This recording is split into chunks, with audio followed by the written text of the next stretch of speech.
All right, welcome into a Thursday edition of the JP Peterson Show. I even got the day right today. Wow. I've been working one day behind all week. I don't know why.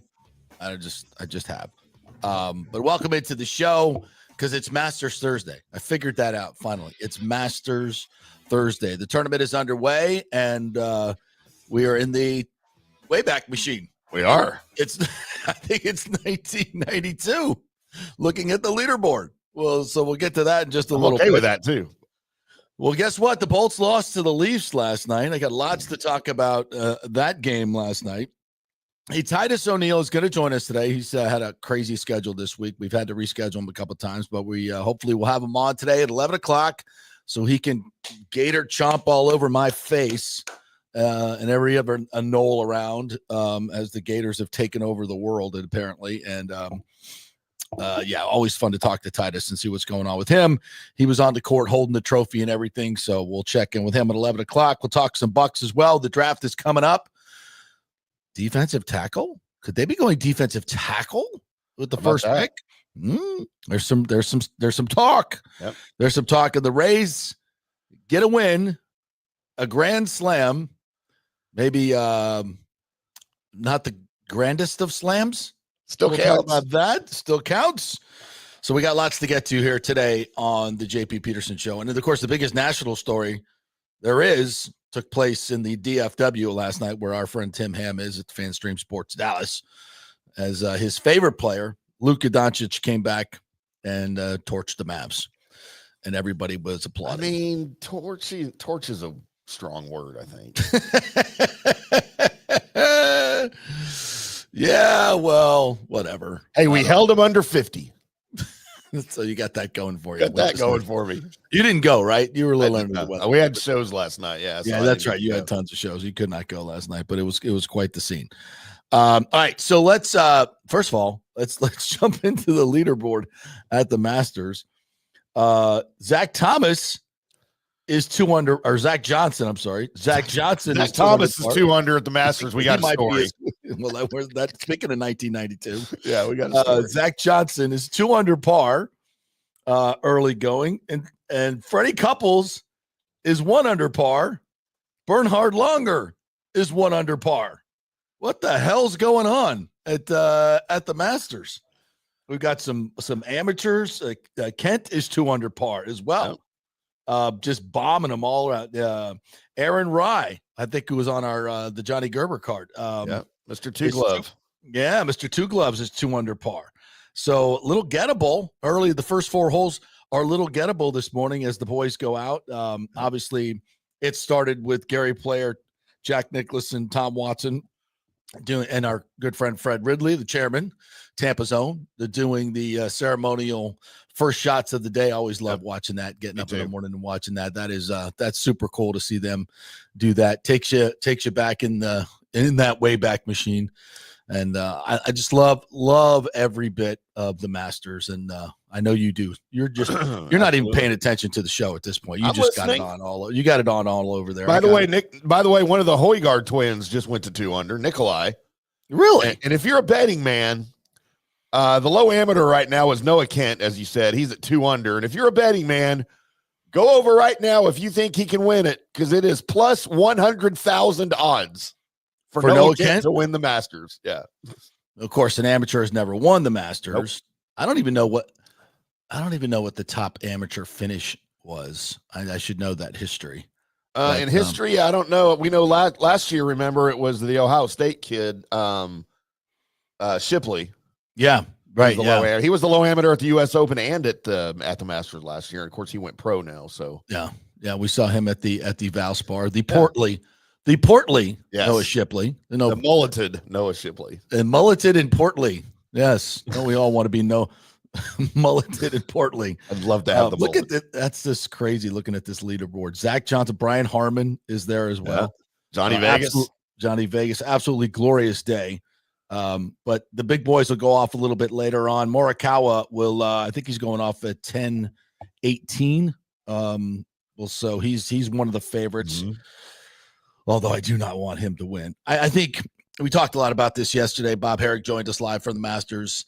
I mean, it's about Rory and Scotty. Is it not? It's about Rory and Scotty. And if those guys are in the final pairing on Sunday, what a historic Can you imagine match that would be? That would just be so good. So good.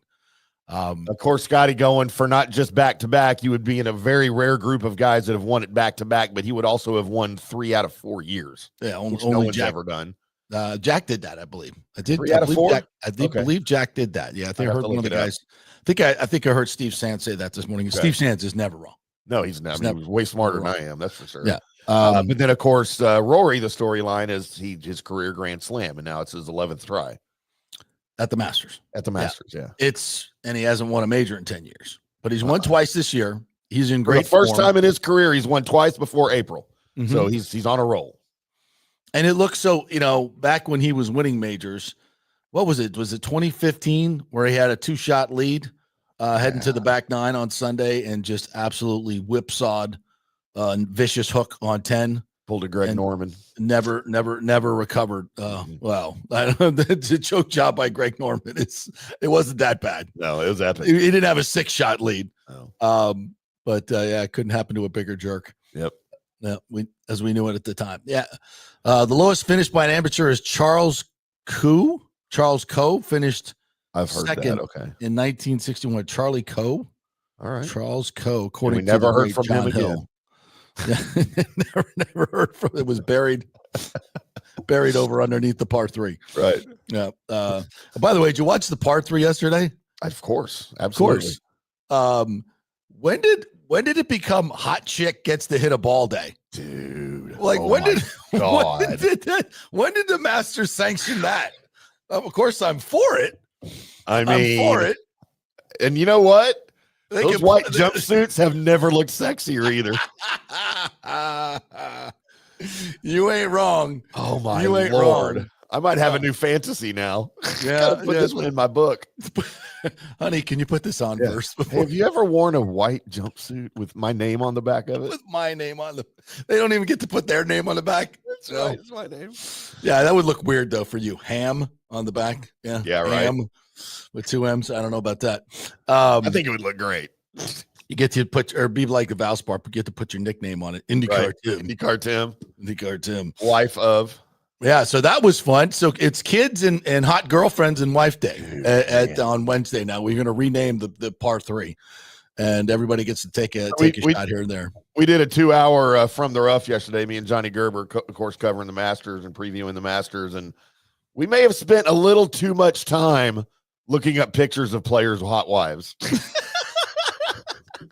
I missed the show. Now I got to go back and listen. Did you put the pictures up as well? Oh yeah, of course. Yeah. Well, then you still have them in the file, do you not?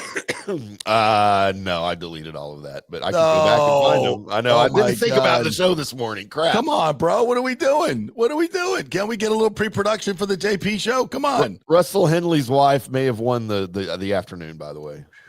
Well, may have, yeah. Well, you're gonna now that we're talking about it, you're gonna have to put them up. So there you go. John Hill says in the year 2069, topless par 3 day. I'm in. Nah, I'm never gonna get an invite now. Just thanks for that, John Hill. You just besmirched the Masters on our show. Appreciate that. Also, Frank Stranahan finished second in 1947. All right, so no amateur in the last 50, 60 years has come close.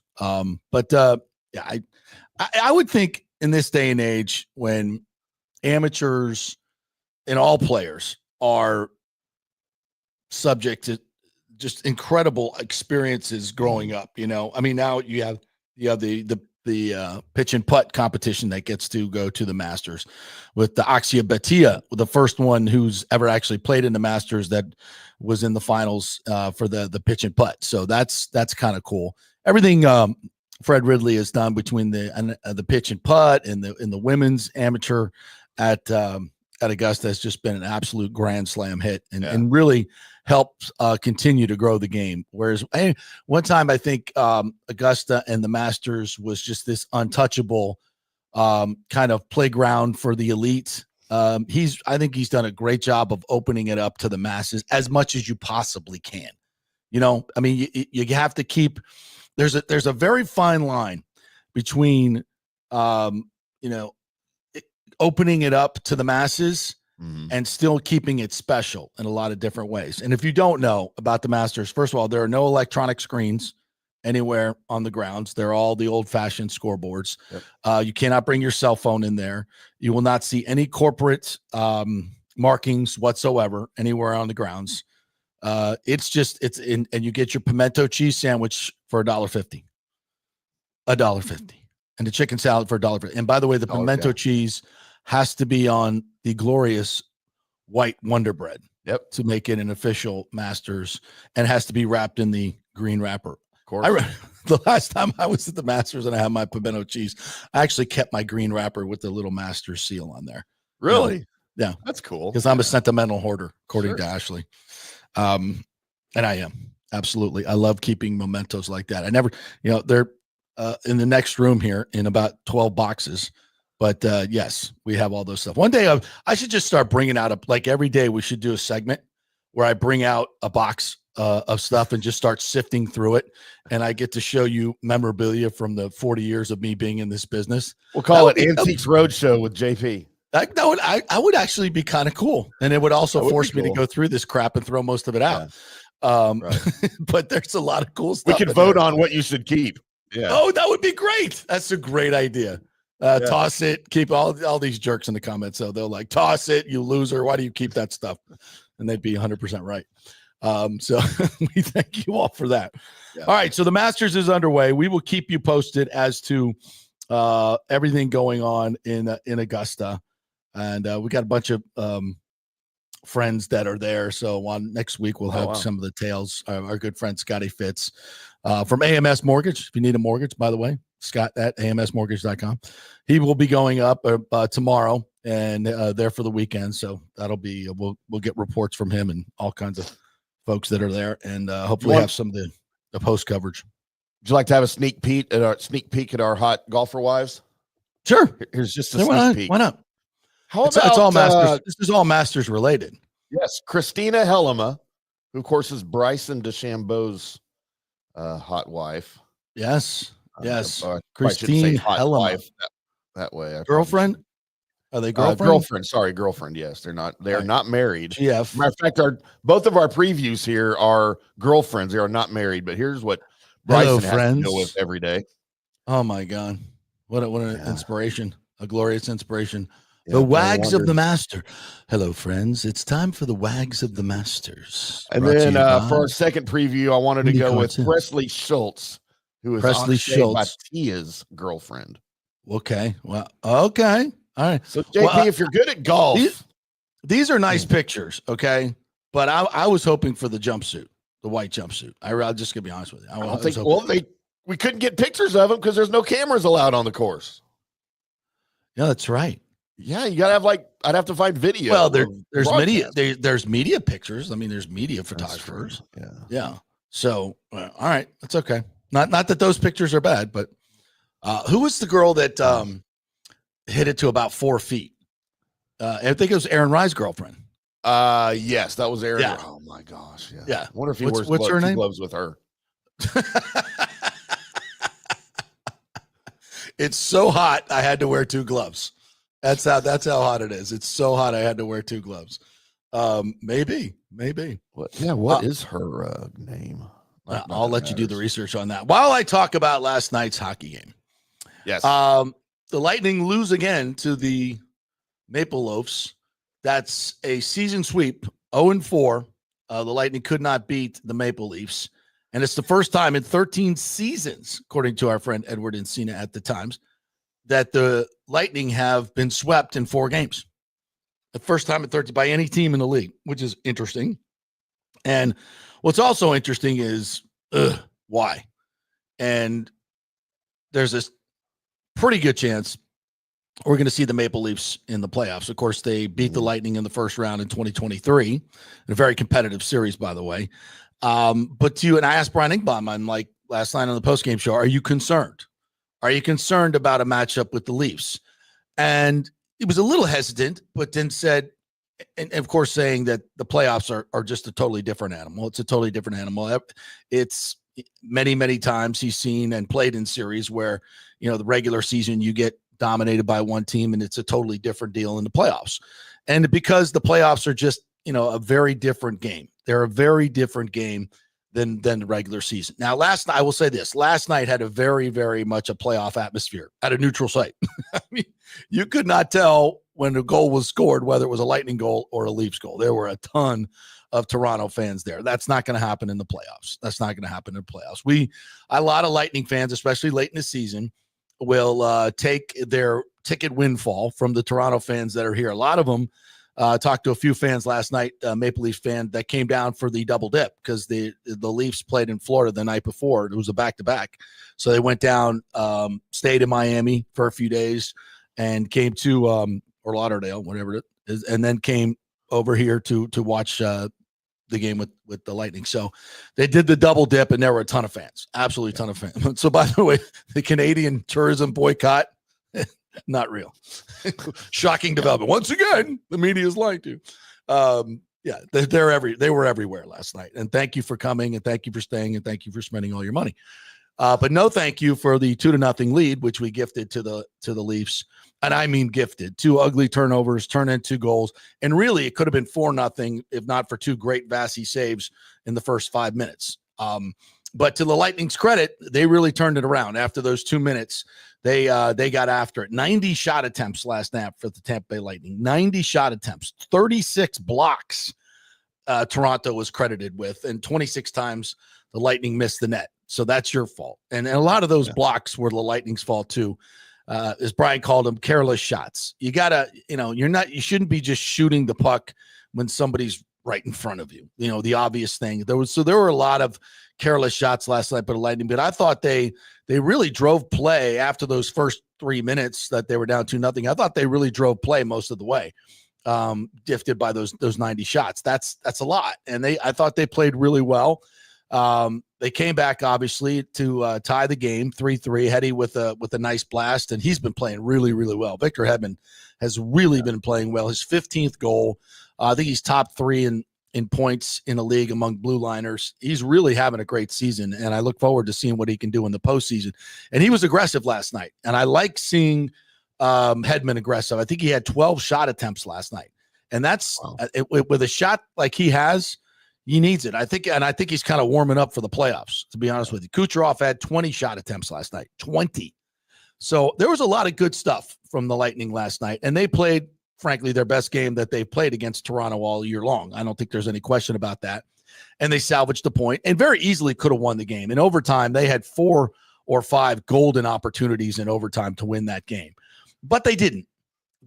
And Matthew Nyes had a hat trick last night. Marner had a goal and a couple of assists, 3 assists for Matthews. That line had 9 total points. They were really good. No question about it. But there were some good things from the Lightning. They were aggressive. Again, they got a lot of shots off. Vasilevsky, I thought, was really, really good again last night. He's been atop of his game. So he heads into the playoffs, I think, is one of the top 2 goalies. He's going to be a Vezina finalist. He's second in wins, second in goals against. He's been playing phenomenal hockey. So I'm very comfortable with where Vasi is at. And so am I going to freak out because Toronto swept the Lightning and they are a possible opponent, obviously, in the playoffs? No, I'm not. Based on last night's game, it could have gone either way. Had the Lightning won last night, would we be talking about, as somebody said on Twitter last night to me, they're clearly overmatched by Toronto? I didn't see that last night. Yeah. I did not see that they were clearly overmatched. In the previous 3 games, they are what they are. Toronto, I'll say this, and Brian made this point on the post game last night. He said he was talking to some of the press guys and coaches yesterday in the morning skate, and they talked about how the Toronto team just kinds of break the Lightning apart. They always seem to space them out. They do a fantastic job of that. So when they do get these turnovers, the Lightning are out of position and it turns into an odd man rush and a high danger chance. Which, by the way, Vasilevsky, number 1 in the league in saves against high danger chances. So he's been used to it for most of the year. I mean, if the Lightning have a worry, I think it is in the last couple of weeks. Their puck management has not been as solid as it needs to be. They can't give up those egregious turnovers, right at the blue line where everybody's going the other way, and now they got to get back. And that's something always bad happens, and you saw it happen twice in 3 minutes in the first 3 minutes last night. So those are things you got to clean up and get back to playing more like you did in February in your 10-1-1, where they took the risk out of their game. They were just so solid in everything that they did. So I feel good about the Lightning. And here's an interesting stat, another interesting stat from the great Ed Encina that I did not know. You'll find this interesting. So how important is it to win the division? Okay, since they changed the playoff format 10 years ago, division winners, how many cup finals appearances, you think? Division winners. Oh, my gosh. 4. I'll just give it to you. Okay. 4. I was going to say 5, but okay. 4, yeah, 4. Second place teams, 7. 7 times second place teams have made it to the final. Third place teams, 6 times. Huh. So by a very large margin, finishing second and third better than finishing first.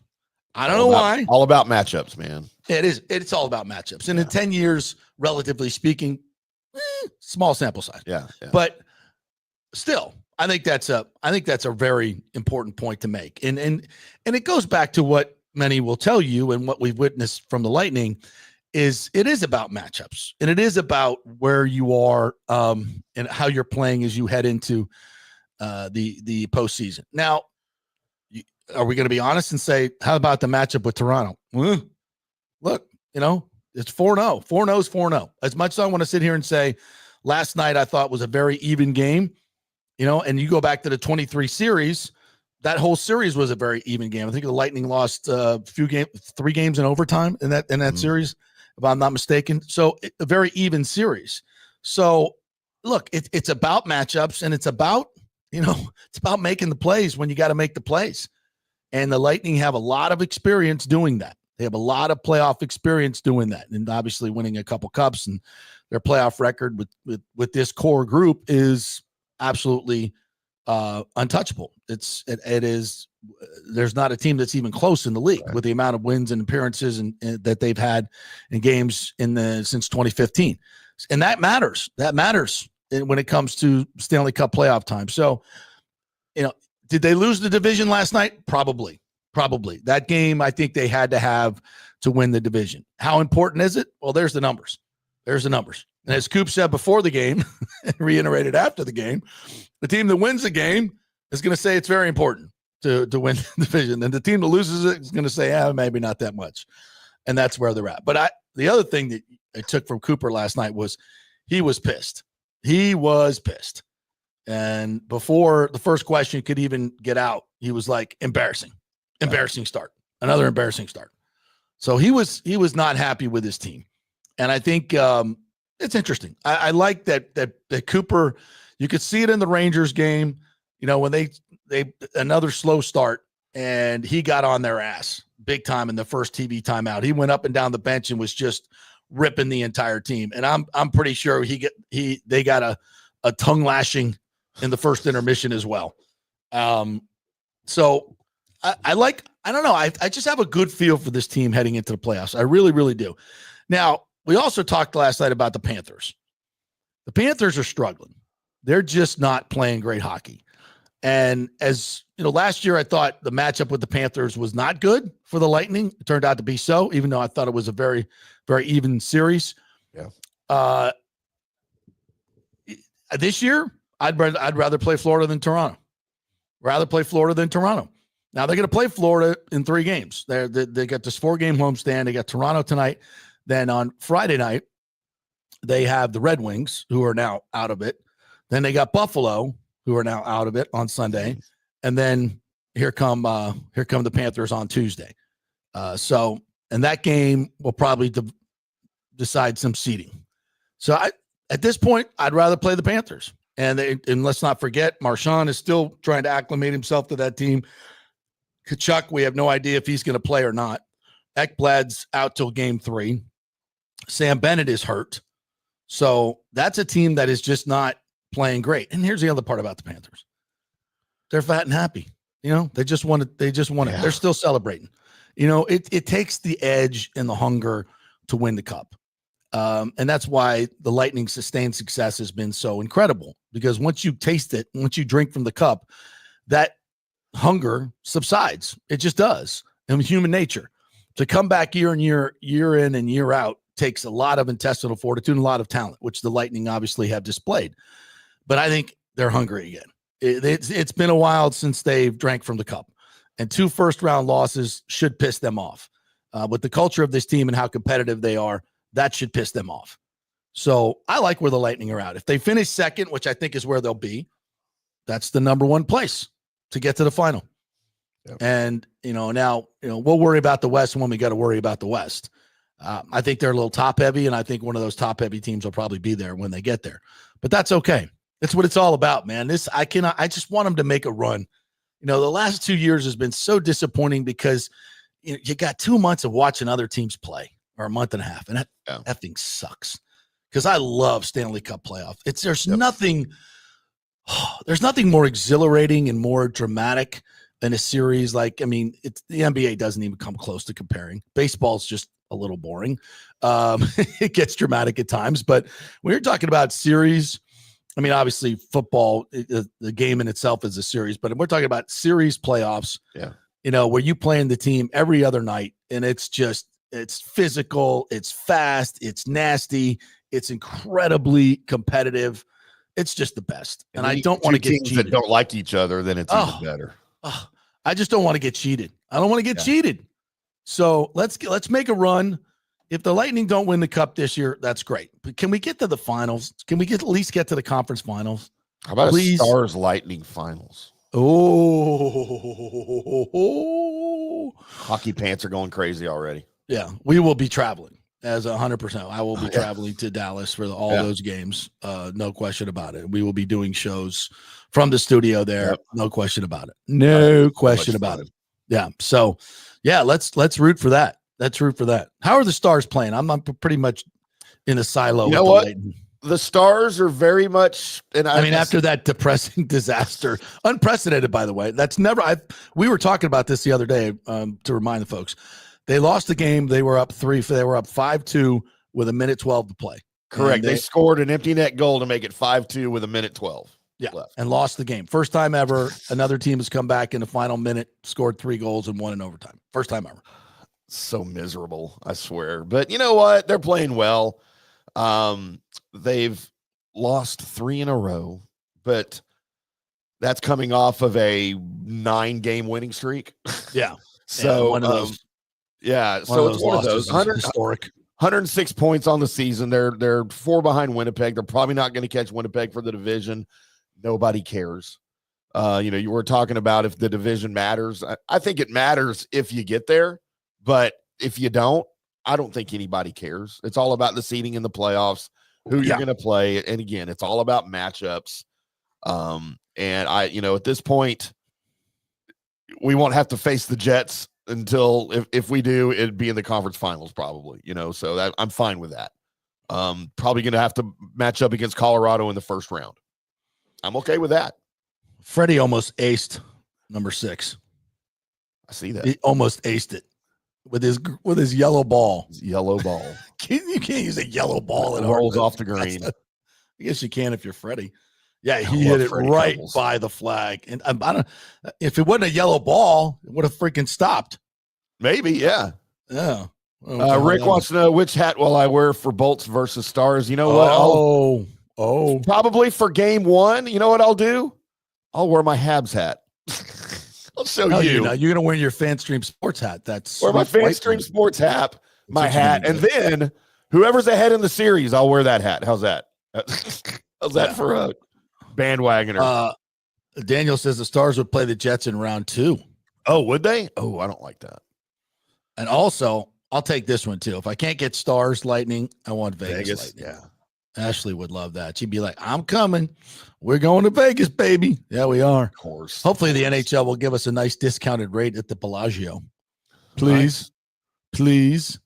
And Christopher Cole reminds us last night, the Lightning did hit 4 crossbars. Yeah, all in the first. They hit 4 posts and crossbars all in the first. It is, as Brian said last night, it could have been 5-4 at the end of one. and pick your team as to what it was 5-4. So, yeah, Toronto won last night. Good for them, but it was not some ass kicking. In fact, I think the Lightning had more high danger chances, all that other BS, but you got to win the games. I mean, I'm giving Toronto their due. You got to win the games, especially when there's 4 of them. And they dominated the other 3. I'll definitely say that. So, okay. If we see them, we see them. And I ain't scared. And I know the Lightning ain't. So let's go. Yeah, by the way, the Stars have Winnipeg tonight at home too. So I'll probably beat that game. Wow. No, I'm looking forward to that. No doubt. Yeah. B is up this morning and not being super nasty yet. Colin Morikawa might actually be more unhappy and mean than me. B made an appearance on the golf show last night. He was tuned in and commenting. And so you know how we decided on this show, he's Stu's burner, right? Right. On the golf show, he's Billy Horschel's burner. He's Johnny hates Billy Horschel. Nice. Yeah. If Scotty Scheffler wins, I called it genius level. Oh, yeah. Nobody's picking Scotty. Nice. Lonnie Wilkins chiming in this morning said, there's no way the Rays can say Chris Morel is a better option than signing a guy like JD Martinez who is sitting at home. 1,000%, Lonnie Wilkins. 1,000%.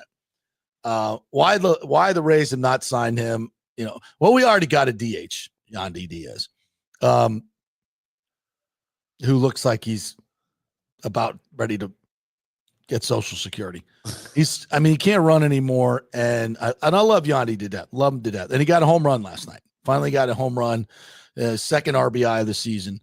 But batting him leadoff is just, I think, ridiculous. It's ridiculous. So before we get into the Rays, because we're going to hit a break, I just want to get some of the comments in, especially you guys talking about the Lightning. What's this? TJ Watts wants out of Pittsburgh.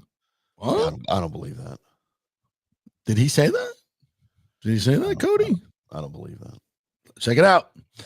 John Hill says the Lefts had the Bolts this regular season. Post and crossbars were hit by the Bolts last night. They did.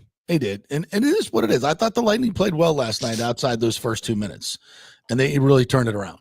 And maybe the first 5 minutes. So anyway, let's take a quick break. We'll come back and we'll hit the Rays, who won last night 5-4 with a grand slam, and then did almost squat the rest of the way. Pepio was okay. So we'll get to the Rays next, and we got a lot of other stuff to get to as well. We are brought to you by the great folks at the Jeeves Law Group, right where we're sitting here in the Jeeves Law Group studio. Now, who's that? I believe that is Aaron Rye's girlfriend. Oh, in her jumpsuit. Yeah. There's something special about that jumpsuit. I ain't lying. No. I get Ashley one of those. We're brought to you by the Jeeves Law Group. If you have any legal questions whatsoever, they'll be happy to help you with a free case evaluation. So just go to the website, jeeveslawgroup.com, JEEVES lawgroup.com, and contact them through there. Email them, call them, tell them JP sent you. They are local, they are trusted, and they get results. Great attorneys over here. So give them a call, and they'll help you out. If you get involved in an accident, absolutely 100% call the Jeeves Law Group. You don't want to go with one of those big major nationwide companies, law firms that'll just make you a number. Be somebody important right here with the local folks. That's Jeeves Law Group. Not attorney spokesman, offices St. Pete and Tampa. Titus O'Neill joining us at 11, back in 3. Spring means a time of renewal and Rays baseball, and the folks at Italiano Insurance want to welcome the Rays to Tampa and remind you it's time to renew those insurance policies with the now famous Italiano Insurance Checkup. Let the experienced and friendly agents shop your policy for the best price and coverage. Famous for saving me over $1,000 on our auto insurance last year and over $500 on our homeowners. Now that's a grand slam. Might as well get a double play by adding flood insurance and business insurance to your portfolio. Costs less than you think, and trust me, you do not want to risk your home or personal wealth. That's a big whiff. So step up to the plate and call 813-877-7799 and chat with the all-star agents at Italiano Insurance. 813-877-7799 or go to ItalianoInsurance.com. Go Rays! JP here for Riveters, our new official sports bar and grill of the JP Peterson Show. And just like our show, no BS, no corporate chain feel, just amazing, authentic folks serving great comfort food in a casual atmosphere at unheard of prices. Riveters is located just south of Raymond James and Steinbrenner Field on Dale Mabry, walking distance to the park. So free parking, great place for pregame and postgame. Let's talk about fresh food. Nothing is frozen. Burgers, wings, prime rib, roasted fresh daily, never frozen. That makes a huge difference. The mahi, the salmon, also super fresh. All our sauces are original recipes made in-house. Our Warhawk chili and fully loaded potato soup is made fresh in-house. It's the best food anywhere, served by people who actually care. Riveters on Dale Mabry, just north of 275, just south of where the Bucs and Rays play. We'll see you there. Are you looking to renovate your home, rebuild after the hurricanes, or build your dream home from scratch? Well, let me tell you about my friend Jason Fawcett and On-Site Construction. They have over 1,450 satisfied clients, 25 years of experience, over 500 designs, and a talented team of over 40 construction professionals. They believe building something exceptional begins by truly focusing on all the details, even the smallest ones. We understand that construction can be a daunting process, and we're here to make it as smooth and stress-free as possible. Quality is non-negotiable at On-Site Construction. We use the finest materials, employ the most skilled tradespeople, and adhere to the highest industry standards to deliver a product we're proud of and that you're going to love. Our project management is meticulous with a focus on completing projects on time and on budget. Your happiness is our primary driver. So give us a call at 813-579-5789 or check out our incredible website at onsiteconstructionfl.com. Let's go. Right now, back to the show on FanStream Sports.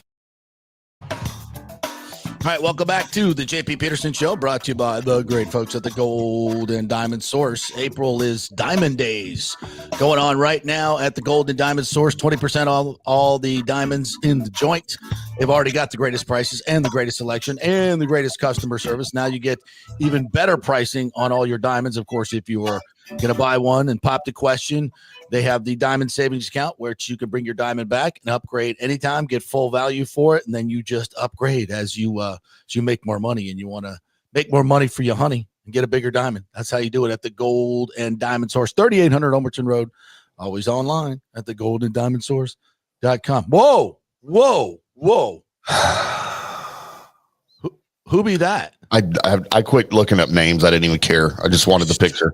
I just need the pictures. I didn't care who they were anymore. Well, she shouldn't have 5 on there. It should be 10. No doubt about that. 11. Turn that up to 11. Wow. I don't even think the Masters were. I mean, this is new, is it not? I remember Wives being there before. I don't remember them hitting balls. But I remember the wives and kids all being there. I mean, that's kind of the whole ain't no Barbara Nicholas. I can tell you that right now. No.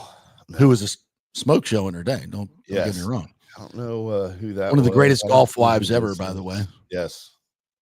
Once famously, was it Jack's wife? I think it was Jack's wife who famously uttered on the Johnny Carson show when he asked, do you do anything special to prepare him for the majors? And she goes, I kiss his balls. Huh. Boom. Only on the Johnny Carson show. Oh, yeah.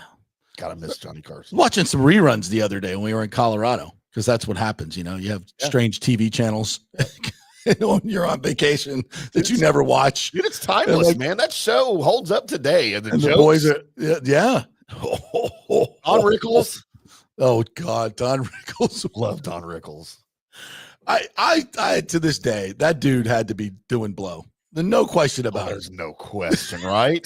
I mean, nobody has that kind of frantic energy naturally. Ain't no way, especially an old fat guy. So the no day way he died, man. No, that guy. I once saw him in person, like I don't know, it was 1980 something in Miami Beach or something. My mom wanted to go to it, and it was just filthy. Not only was it filthy, it dirty. Was. I literally, my side hurt. The next day, I laughed so freaking hard, and he abused people. Dude, he didn't care. Oh my God! Yeah, and it was not politically correct. I can tell you, it never was back then. It didn't matter. And dude, he was not PC. He attacked and offended everybody. Everybody. No one was safe. No one would save.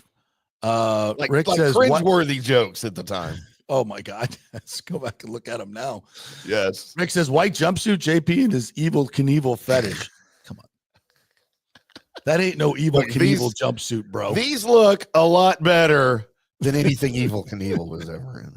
Oh, we gotta have names. We gotta have names. Who this is. Where's it? What? Who is that? That's Jenna Sims. That number is not. That's photoshopped.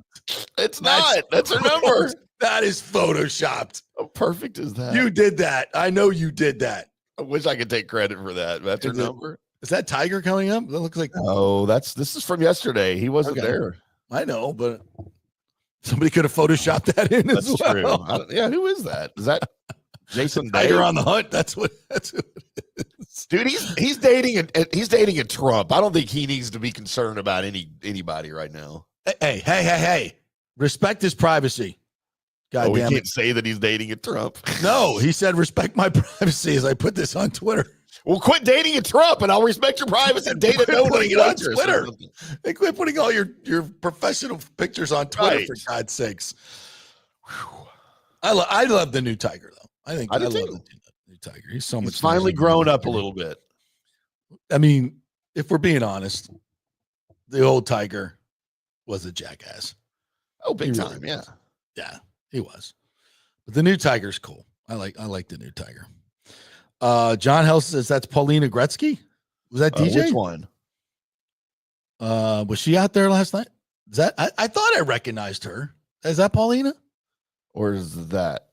I don't know. Or is that? No, she's brunette, not that, right? Well, I know DJ's playing, so she's there. I just don't know which one she is. Right. All right. Well, John, I think that's her. Definitely not her. Not her. She looks like a Gretzky, doesn't she? Yeah. All right. Can we get back to? Well, this is sports. All right. Yeah, we're talking sports. What do you mean? We're covering the Masters. Covering the Masters like only we can. Oh yeah. Top to bottom, getting all the numbers. All right. Do we have a leaderboard update? We do. I can tell you right now. Based on those jumpsuits, DJ's winning. Yeah, DJ's winning. DJ's winning. Minwoo. Oh wait, that's not right. How about Chris Kirk, Aaron Rice, Steven Yeager? Damn it! Now I got to do a Yeager shot. And Joaquin Neiman, all at 2 under. Oh, Saddlebrook's own. So we claim Joaquin Neiman as one of our own. Yeah, he lived at Saddlebrook during his formative years when he moved over here and started playing professional golf. So yeah, Joaquin Neiman, 2 under par. A lot of people, and by the way, second year in a row that Joaquin has gotten the special exemption because he's not earning points on the Live Tour. Yeah. So if you don't know what that's a very political thing, right? Because one of the big worries about the guys going to Live was they weren't be able to qualify. They weren't going to get world ranking points because it wasn't a 72 hole event. It's a carnival, so it shouldn't count as events in my book. Yep, but agreed. They wanted to get the best international field in the world. And so the Masters, in a somewhat controversial, I would say, decision, decided to offer special invites to players they thought worthy. And they did. And Joaquin Neiman falls into that category and has now gotten a second straight invite. And I think it's the right thing to do. I do too. In my professional opinion. And a great young man, but heard the guys talking yesterday. I think it was Brandel Chambly who said Joaquin Neiman hits the ball too low to win at Augusta, to have a good chance at Augusta, I guess I should say. I've heard Johnny talk about that before too. Yeah. And so have you just have to hit a high ball that lands softly, and it's just a lot harder, especially with the elevation changes. There's certain trajectories that you have to enter and hold a lot of these greens from the right angles. So at some point, a lot of this is geometry you have to know the geometry around Augusta, because there are certain holes where you have to come in from certain angles and certain pin placements. Yeah. So you have to hit it to the certain side of the fairway or you're toast. So it's and you have to come in at a certain angle. That's what makes the game, and that's what makes the local knowledge of Augusta so absolutely critical to win. Why there's only been one rookie that's ever won, and that's Fuzzy Zeller, or true rookie. I mean, go back in the 30s, obviously, when they started, guys that had, I think it was Horton Smith, and some of those guys. But in the modern era, Johnny texted in earlier when we were talking about guys that came in second as a rookie. Mm-hmm. We forgot Ken Venturi, maybe the most famous second place finisher of all time as an amateur. Yeah. He was. That's right. Yeah, he was. Yeah, he went pro. The 56, I think, was the next year. I think he finished second in 55. The heartbreaking loss. Yeah, I forget what was the. Johnny can text in or tell us. I'm trying to remember. Did he bogey like the last 3 holes or something to lose it? Fall apart. Yeah, maybe. Yeah, possibly. Yeah. Anyway, so yesterday at the 8th consecutive sellout at Steinbrenner Field. So all those folks that said, "Oh, after the first game, it's just going to be 5,000 people at Steinbrenner Field." No, it's packed every game. The 13-game homestand. Now, will they sell out the entire 13-game homestand? I think they will, because you got the Braves and the Red Sox coming in and the Yankees. So yeah, if you're going to sell out for the Angels, which they got a 110 today. Zach Littell against Jose Siriano, by the way, at 110.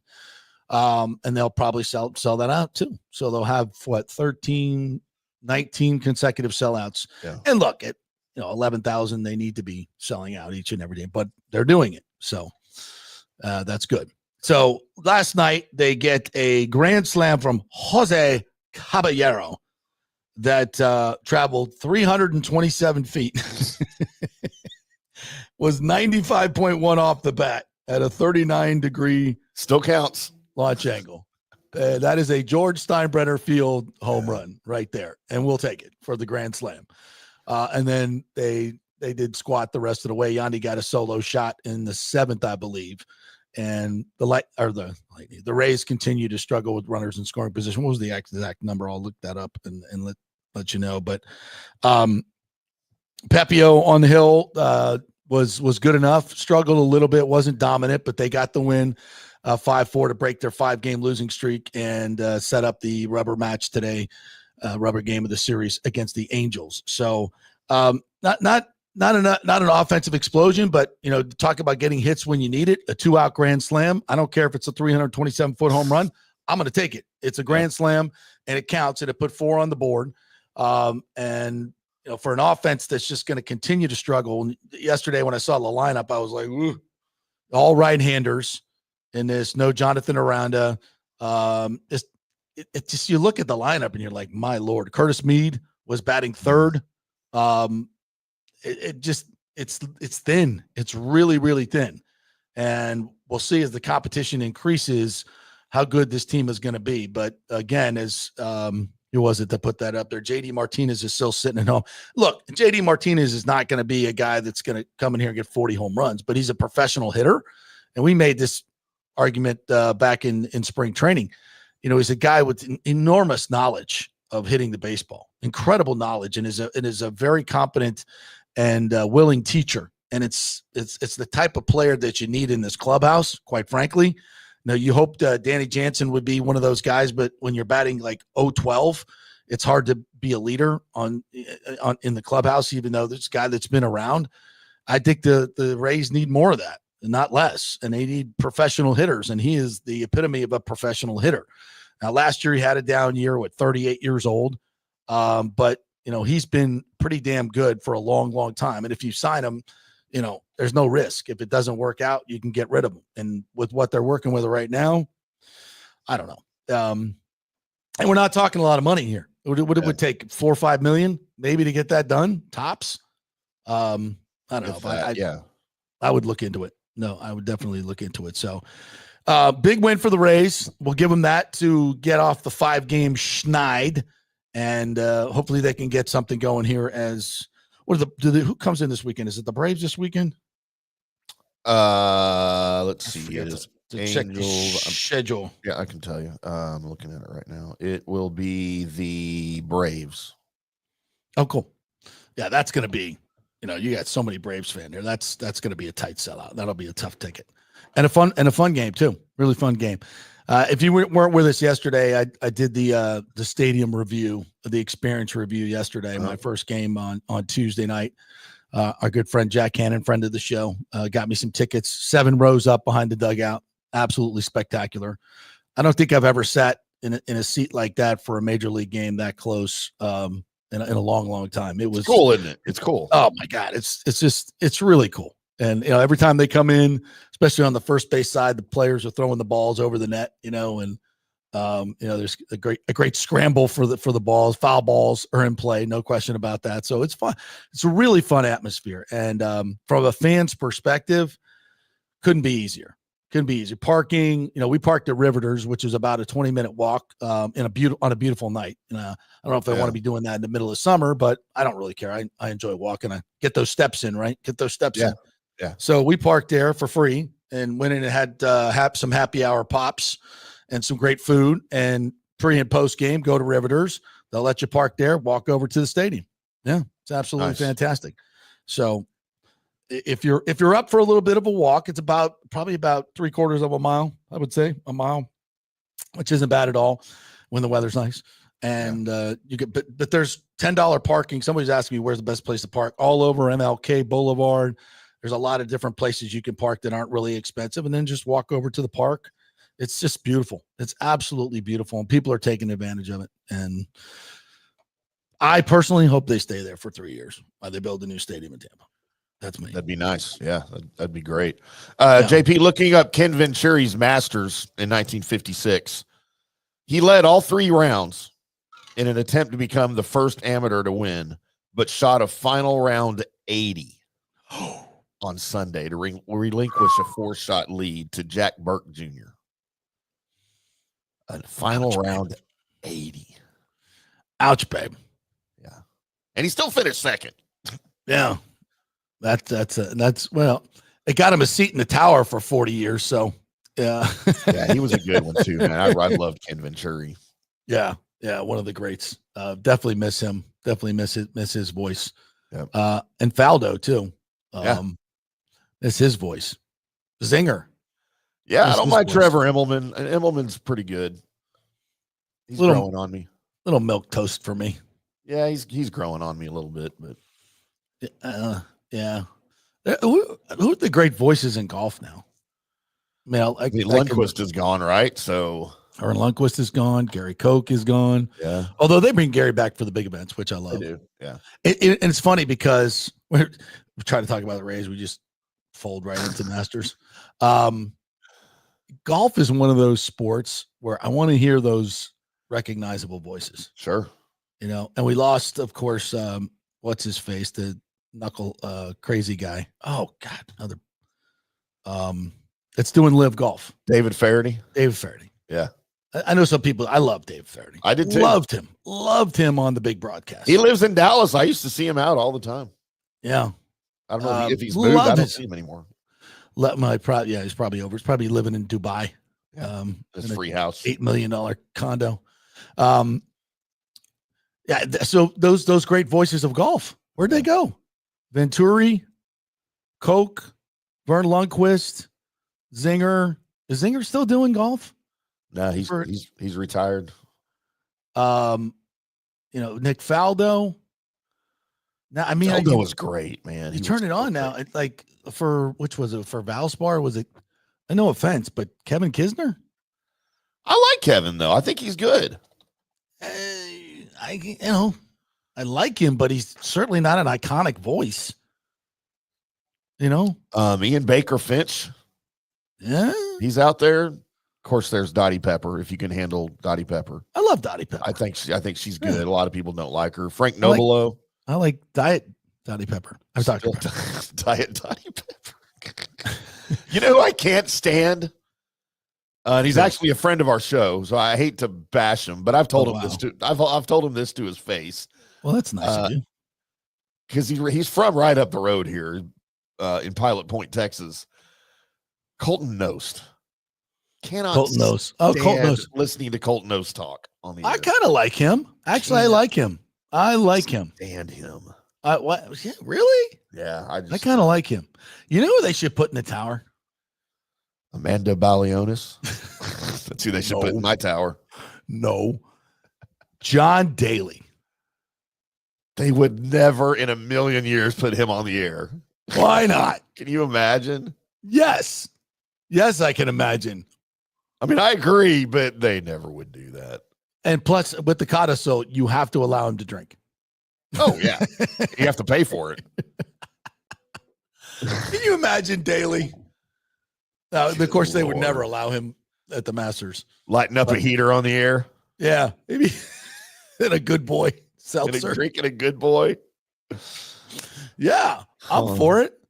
Well, he can have his own alternate broadcast, can he? Or the PGA Tour have to sanction that? Plus. Yes. I'd listen to that all day. Pay-per-view. I would pay-per-view John Daly doing play-by-play on golf. Hell to the yes. So if you had, all right, here's one for you guys out there. If you had an alternate channel, and we'll give you four broadcasters to do the alternate Masters, PGA Tour, whatever, who would it be? Who would be your commentators? You know who would be fantastic? We don't even talk about this, but who would be absolutely fantastic if he would actually be himself and his candid self and be allowed to swear as well? Tiger Woods. He'd be entertaining, yeah. Yes, he would be. Yeah. The private Tiger Woods, for the guys that have played with him that I've talked to, Schmaltzy, who comes on the show. Yeah. He will say some shiz. He will say some stuff. So if you could get unfiltered Tiger with John Daly, you don't have to use the word unfiltered because that's redundant. Yeah. So unfiltered Tiger, John Daly. Put them together. David Faraday. Oh, God. You might have to have just one sane person in that group. Just the level of just to keep it on the rails. Put Jim Nantz in the middle of all of them. Oh, God. Jim Nantz would be so out of place. Are you kidding me? No, cannot be Jim Nantz. You know who could handle those guys? Tirico. Tirico could handle. Tirico would do. Tirico could handle those guys. He's loose enough to be able to be on their level. He's a chameleon. He could do it. And then, but he would keep it on the rails. Who I enjoyed way back in the day was Ben Wright. Ben Wright. Yeah, Ben Wright. Yeah, speaking of drinking on the air, dude. Yeah, Ben Wright. Yeah, because you've got to get that European English accent in there somewhere. Right. You must have some type of accent there. Yeah, because we don't have that's one of the characters that has gone by the wayside. Yeah, the drunken Englishman. Yeah, drunk uncle. Yeah. I think golf always needs that guy. Golf needs a Bob Drum. Remember Bob Drum? Yeah. The great Bob Drum, yeah. All right, we'll take a break. When we come back, the great Titus O'Neill is scheduled to join us. He's a very busy man. Hopefully we can get him on today so he can celebrate the big Gator win. He was there in San Antonio holding up the trophy on the court. So we'll talk with him about that and all the great things he's got going on here locally. The great Florida Gator and WWE superstar Titus O'Neill set to join us. And late ad, Scott Hamilton's going to join us live from Augusta. He's there and is coming on at 11:30. Speaking of drunk. Hey now. Quick break here. We're brought to you by the great folks in the Riveters. We mentioned them just a moment ago. So if you're heading over to the ball game today, stop by Riveters, have a little pregame or postgame with their happy hour, which is amazing. The prices at happy hour, $3 domestics. You got $3.50 Bud Light bottles, all kinds of $5 Wells, $8 Buffalo chicken dip, which is outstanding. So great food and drink specials at happy hour after the game and before the game, obviously, as well. Go enjoy a little lunch there before you head on over to Steinbrenner Field. Riveters, great place to watch UFC. Gator games, they were packed. Just an awesome place to watch any type of sports. It's Riveters, just north of 275 there on Dale Mabry. Back in 3.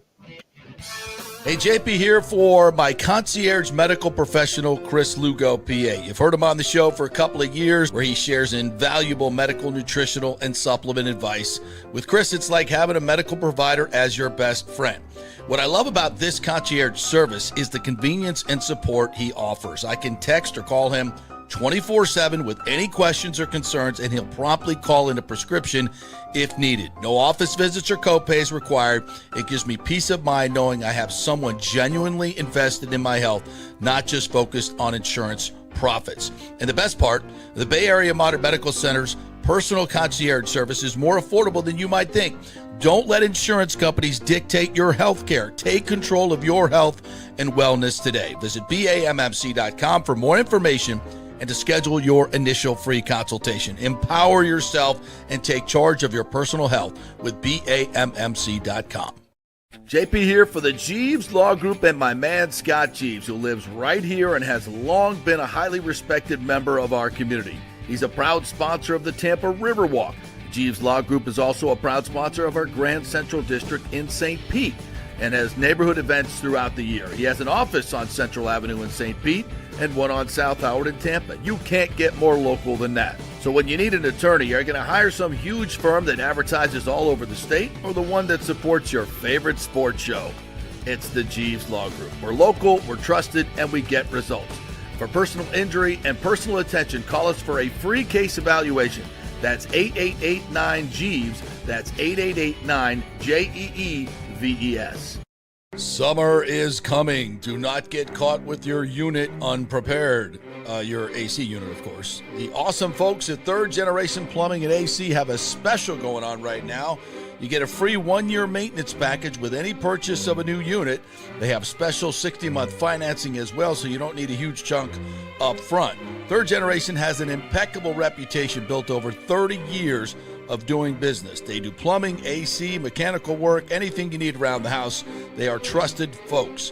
Go to the website and read the 5-star reviews. Deidre said, great company that always arrives timely. We have used them for our AC both in home and business and have been very happy. The staff is knowledgeable and professional. I would recommend Third Generation again and again. So give Third Generation a call at 813-961-8024 or go to thirdgenerationplumbing.com. Let's go. Right now, back to the show on FanStream Sports. All right, welcome back to the JP Peterson Show, brought to you by the great folks at On-Site Construction and Restoration. If you're looking to build a new home, do some restoration after the hurricane, or you want to add on some space, they are the folks to do it. 25 years in the business, over 1,400 jobs, and great reviews, 5-star reviews all around. Go check out their website, onsiteconstructionfl.com. See some of the great pictures of their work right there, and look at all the great things they do. That's onsiteconstructionfl.com. All right, let's bring him in. The man, the myth. He is the WWE Global Ambassador, Hall of Famer, the great Thaddeus Bullard. Titus O'Neil joining us here. What's up, Titus? How are you, partner? I'm excellent. You know, I'm still reeling from Monday. So yeah, I'm doing pretty good. I got about 363 more days or 64 more days to have this smile on my face and this pride you know, that I have, like all Gators around the globe have right now.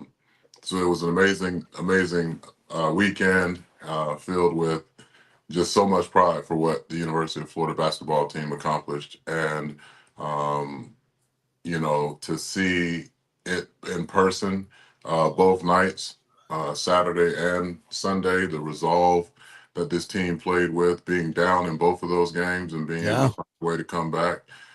Even with, you know, Walter Clayton Jr. struggling a little bit in the first half.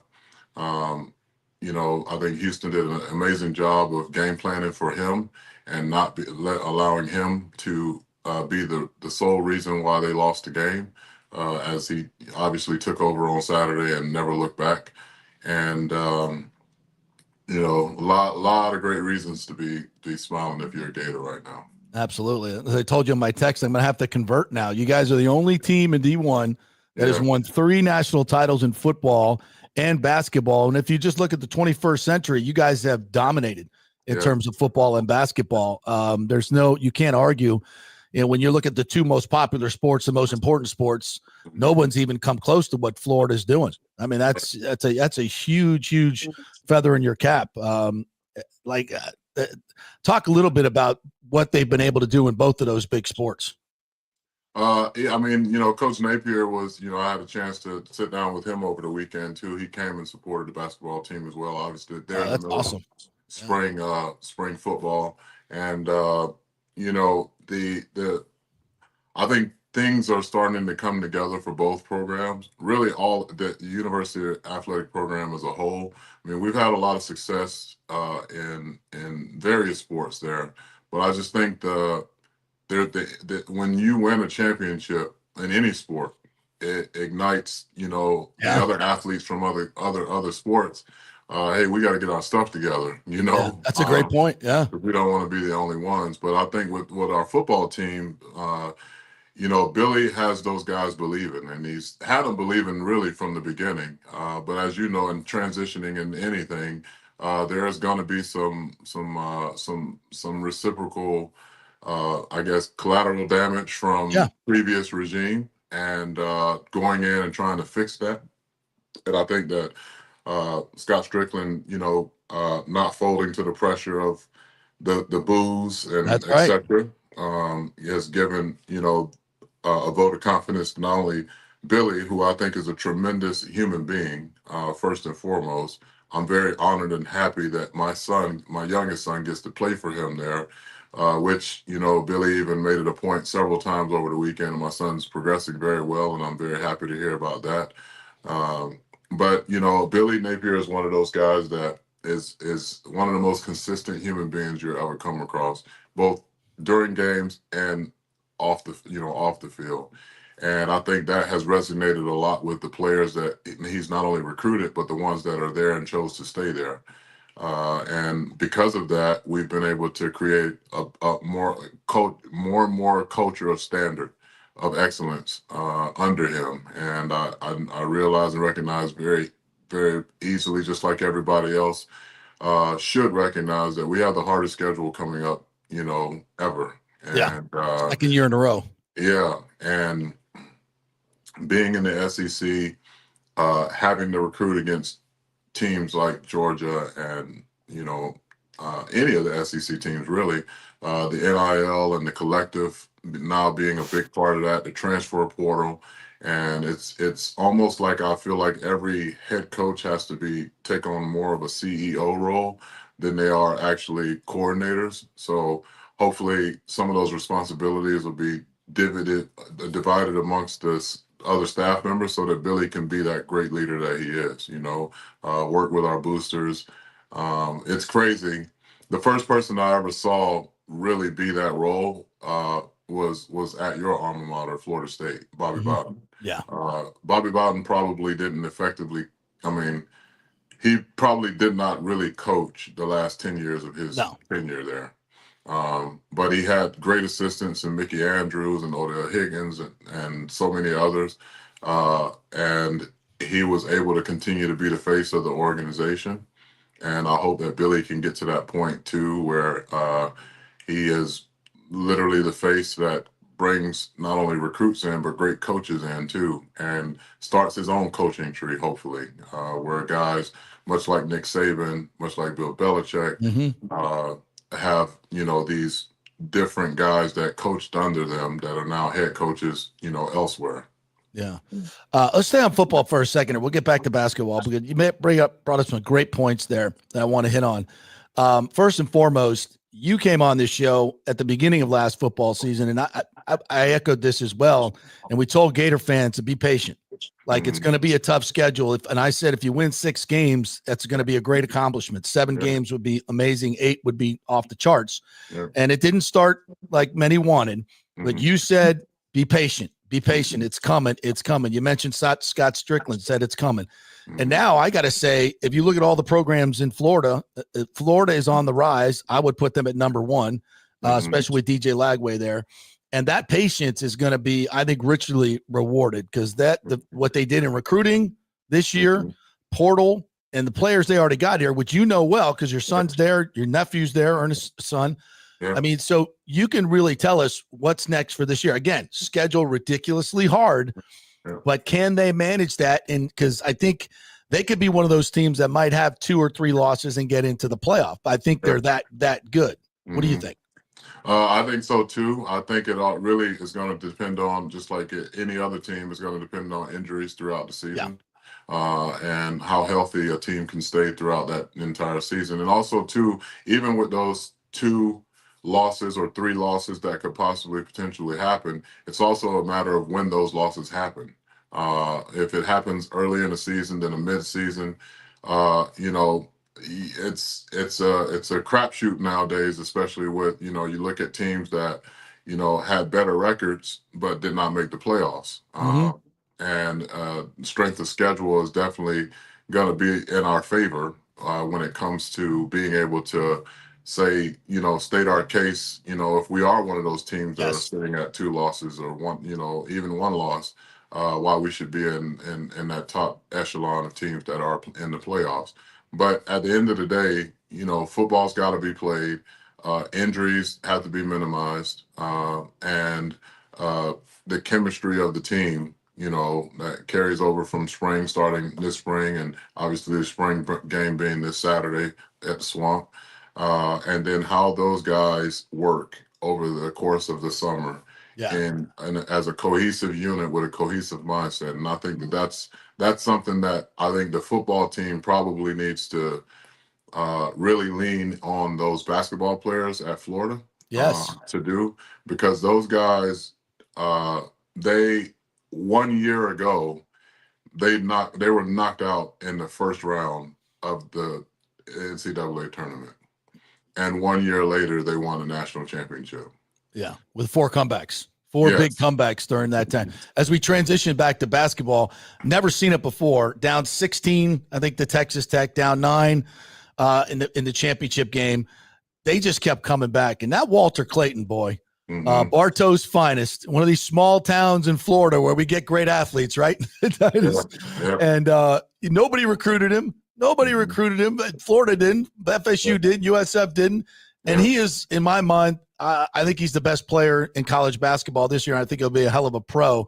What was it about that team? I mean, you were standing there on the floor with the trophy. You got to know these guys. What was it about him and that team that just came back time and time again? They never flinched. Never.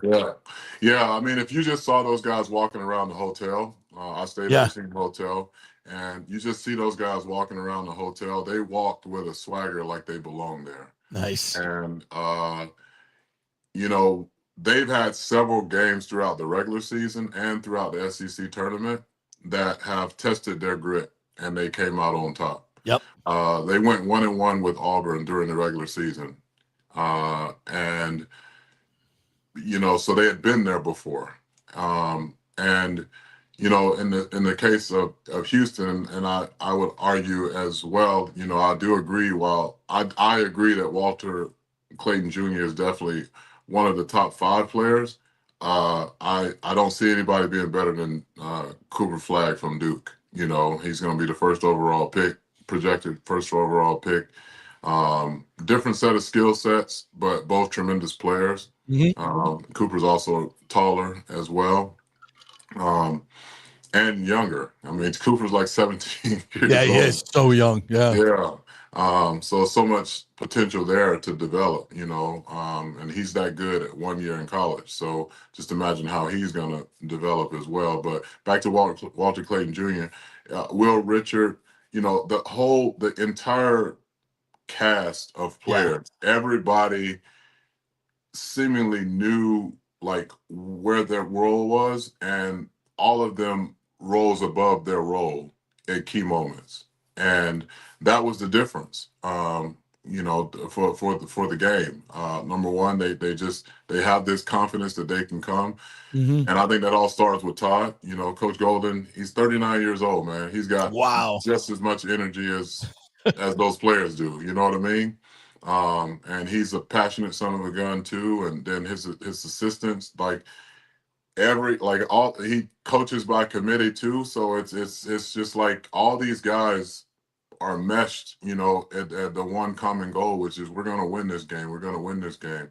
You never saw, and I sat literally right behind the bench of the game, and I never saw anybody get overly frustrated about anything. I just saw Coach Golden coaching with passion.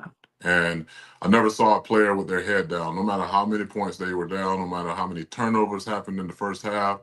You just saw like, we're going to be okay. We're going to be okay. And I don't know if people realize or recognize this at this point, but most of the games that Florida's been behind in the first half, they've made great adjustments in the second half that have literally propelled them to where they are today. They're national champions of the NCAA basketball 2025.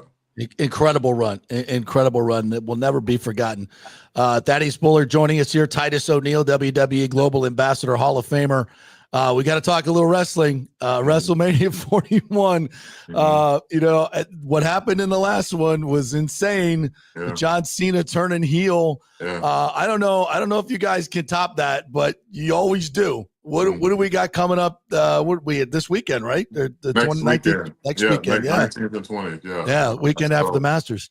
Yeah, there'll be the card is shaping up with some phenomenal matches. Obviously, the triple threat between Punk, Rollins, and Roman will be off the charts. Yeah. The storytelling leading up to that is, the storytelling leading up to all this stuff is amazing. But especially for me, the most intriguing one, personally for me, is that Punk, Rollins, Reigns, with Paul Heyman being in the mix, but not necessarily knowing what part of the mix it is. Like, it's always something with Paul, you know what I mean? Yeah. And I'm really interested to see how that unfolds. I'm also interested to see how the Cena Cody battle goes too, because on one hand you have Cena on his way out. He's on the cusp of breaking or tying Ric Flair's world championship title reign, and Cody, after all he went through last year, to be in the spot that he's in still a year later, which is, Roman's the only other person that has carried that title the way that Cody has up to this point. And just to see, will John Cena get that next title reign, or will something happen and, Rock being involved in any way, shape, or form, is John gonna turn on Rock? Like I don't know. It's just so many things that could happen. Is Rock gonna try to interfere with the match and it backfires on him? To lead Cody to a victory. I'm also very intrigued by the women's title match between Trish Stratton and Tiffany Stratton and Charlotte Flair. Yeah. Then a triple threat on the other side. Yeah. It's shaping out to be a really, really good card. And 2 nights, Allegiant Stadium, home of the Raiders, usually, but be home of WrestleMania 41 this year. Yeah. And, all bets are all in Vegas, and it's the perfect place for several of these matches to happen, because the odds, that some things are not going to happen and that some things that will happen are tremendously flip-flopped. Well, I know you're a super busy man, and I thank you so much for taking the time to be with us, partner. But I have to ask you, you are the mayor now. You are the unofficial, maybe official mayor of Tampa. There's no question about it. With all due respect to Ms. Castor, you're the mayor. You're everywhere. You're at every event. What do you got going here locally? Catch us up. What can we promote for you? I know you're busy with WrestleMania, but what's going on for here locally for you? We're just continuing to build over at the Thaddeus and Bullard Academy at Slide Middle Magnet School. We're close to a B school now. School for decades that was an F. Nice. We just announced a couple of weeks ago with Jabil in expanding our partnership with Jabil and the Bullard Family Foundation, and we are the only school in the world that has a Badger robot with technology for a Badger robot. Yeah. What is that? So it's a robot that basically, if you go to grocery stores, sometimes you see where there's this robot going up and down the aisle. They're pretty much taking inventory, putting it back, stuff like that. But we can program it with our robotics team to kind of do almost anything. So if Thaddeus Bullard is not in town, but I have, JP Peterson that wants to take a tour of the school. I'll get a student that's in the robotics program with the Badger robot to kind of take you through, and they Oh, we got to do that. Yeah, it's I gonna got be to do awesome. that. Yeah. We're redoing our cafeteria over the summer, and it's going to be state of the art too. I just redid the media center, which is night and day, and it's state of the art as well. Just actually got off the phone with New Line, a company that does interactive LED panels and stuff like that. So we're going to be seeing more of those at the school. But yeah, we have our wellness day coming up, April 26th, where we bring families from all throughout that zip code and the surrounding schools, and we do everything built around mental health. We do art therapy, music Oh, therapy, nice. um, puppy therapy. We got many horses that come out.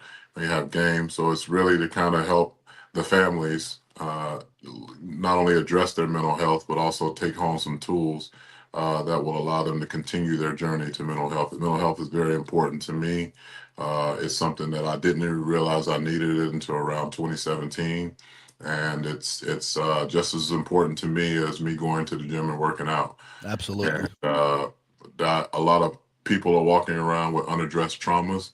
And I think that if people took more time to kind of realize that, some of the stuff we grew up witnessing and dealing with, like Yes. it might have been normal at the time, but you realize back then, like, no, this actually is not right, This is not right. Yeah. No. So No, I totally agree.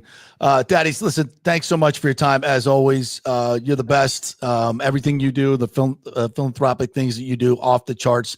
And I will invite you, and I'm sure somebody already has.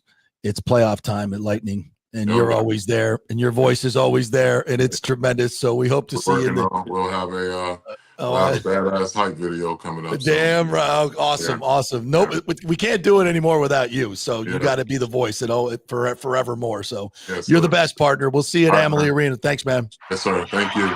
Grace, Titus Bullard, Titus O'Neill. Great stuff right there. Thank you, partner. That guy's awesome, dude. He's so awesome. He is just the best. How about those guns, man? Jeez. Oh, he's everything. He's a Renaissance man. I mean, he can wrestle. He can, and literally at every charity event. I don't know. I think he has like 6 or 7 doubles. He's much like Mickey Mouse. He must have like 6 or 7 guys because he's literally everywhere. He's everywhere, and he gives us time so much to so many different causes. He's just the best. The new official, unofficial mayor of Tampa, Thaddeus Bullard. And nice. He's literally making me a Gator fan. Like shocking. All the vitriol and emotion that have gone into the rivalry over the year, I just don't have it anymore because I just have too many friends that are Gators that are just great folks that we love, and you can't hate them anymore. Golly, I mean, when Spurrier was around, it was easy. Now I even like Spurrier. I mean, it's just like easy. I can love chatting with him all the time. It's like he's fantastic. So, yeah. It's a tough spot to be in when you got to love the Gators. I know. Now the Hurricanes, no problem. Yeah, we're out. A-holes always. But no, the Gators, it's making it much too hard. We got a new leader, JP. We have a new leader. Aaron Rye at 4 under. 4 under. Aaron Rye. Through 8 holes, Mr. Two Gloves. Mr. Two Gloves. Wow. Steven Yeager at 3 under is your second place, and then a slew of guys at 2 under. Joaquin Neiman, Scotty Scheffler at 2 under through 4. Scotty Scheffler. Jordan Spieth at 2 under through 3. Oh. And Terrell Hatton at 2 under through 3 also. I think I'm going to put a little wager down on a couple of long shots. One of them being on Johnny's card, Zalatoris. Will Zalatoris. I like him. And people are talking about McIntyre too. The Scottish one. Yeah, he was my pick to win. I had Scott. Oh, really? Or, Robert. Yeah, he was my winner. What's his odds? I think I had him at 40 to 1. Just 40? I thought it'd be more than that. Yeah, so 4 under. He birdied, Rye birdied 2, 3, Went through that 4, 5, 6 stretch at par, which is awesome, and then birdied 7, and now has birdied 8 as well. Yeah. So, yeah, that's a hell of a front 9 right there. For those of you that missed it yesterday, here were Johnny's picks. There we go for you. Yeah. So Spieth off to a good start. Russell Henley, I love Russell Henley at 40 to 1 too. Zalator 60 to 1. I love all 4 of those picks except Koepka. Yeah, you didn't like the Koepka pick, did you? He's a Knoll. I should love that, but he's I don't know. He's Brooksy. Meh. Frick's son, brother. Yeah. Oh, by the way, one of these girls that we didn't know who she was apparently is his girlfriend or his wife. I don't know which one. Mills. What's her name? Holly That's Mills. Aaron Rye's girl. Oh, it was her. This is her. This is Mills. Yeah, Jenna Sims. Jenna Sims. I didn't think Mills. Jenna Sims. Yeah, Jenna Sims. Yeah, she was the one in full swing. They were like, I don't like him when he's not playing well. It's not very fun. It sounds like they're a perfect match. Right? Exactly. 100%. And of course, he picked that number for her, I'm sure. Are you sure that wasn't photoshopped? It's not photoshopped. That's actually her number. That's odd. I wonder if he requested it. I wonder if his caddy today is wearing that number. Would it be this caddy's? Maybe. Huh. All right. To Michael LaRue, good morning to you. Said not having Gensel last night hurt a little bit. I forgot to mention that. Yeah, Gensel was a late scratch, and we don't know why. It may have been a personal matter. So we may or may not find out what's going on with that. Are you? I've never been a huge wrestling. In my younger days, Florida Championship Wrestling, I was very much into it. But when I got into sportscasting, wrestling was always very much a more of an entertainment thing. And now it's just become just ridiculously huge. And the people that are involved, it's crossed the line from sports to entertainment. And now is the biggest, really entertainment company in the world now, with the numbers that they're putting up. And this WrestleMania 41 that's coming up with Cena and The Rock and Roman, all of them. I've been lured in. It's actually way more fun than some of the quote major sports now. Really? So yeah, I watched wrestling in the late 70s and in the 80s. Of course, the Von Erichs were huge here, in Dallas, lived up the road from where I am. So we watched them, and we'd go down to the old Sportatorium in downtown Dallas where they filmed it, World-Class Championship Wrestling. And Florida Championship Wrestling with Gordon Soley. So we were into that. They came to my high school. They put on the ticket that the Von Erichs were going to wrestle. So I was like, crap, and Von Erichs are coming to my high school. Like, wow, in the stadium. I was so stoked, and I hadn't really watched it in a few years, but I'm like, well, yeah, I'm going. Do you know who showed up? The fake Von Erich. They have a fake Von Erich? Lance Von Erich, who is billed as the cousin. Wasn't even a real Von Erich. I was so pissed. What? Okay. I felt ripped off. Like, we didn't have a Von Erich. We had Lance. Lance Von Erich. Like, what? The fake Von Erich. What are we doing? So pissed. Gentleman Chris Adams was there. The Freebirds were there. It was fun, but I didn't get my Von Erichs. I was pissed. All right, we're going to take a break. We're going to come out and go back to Augusta. Scott Hamilton is live from the Masters. We will chat with him and see what's going on with a very interesting leaderboard on the morning of round 1 at Augusta.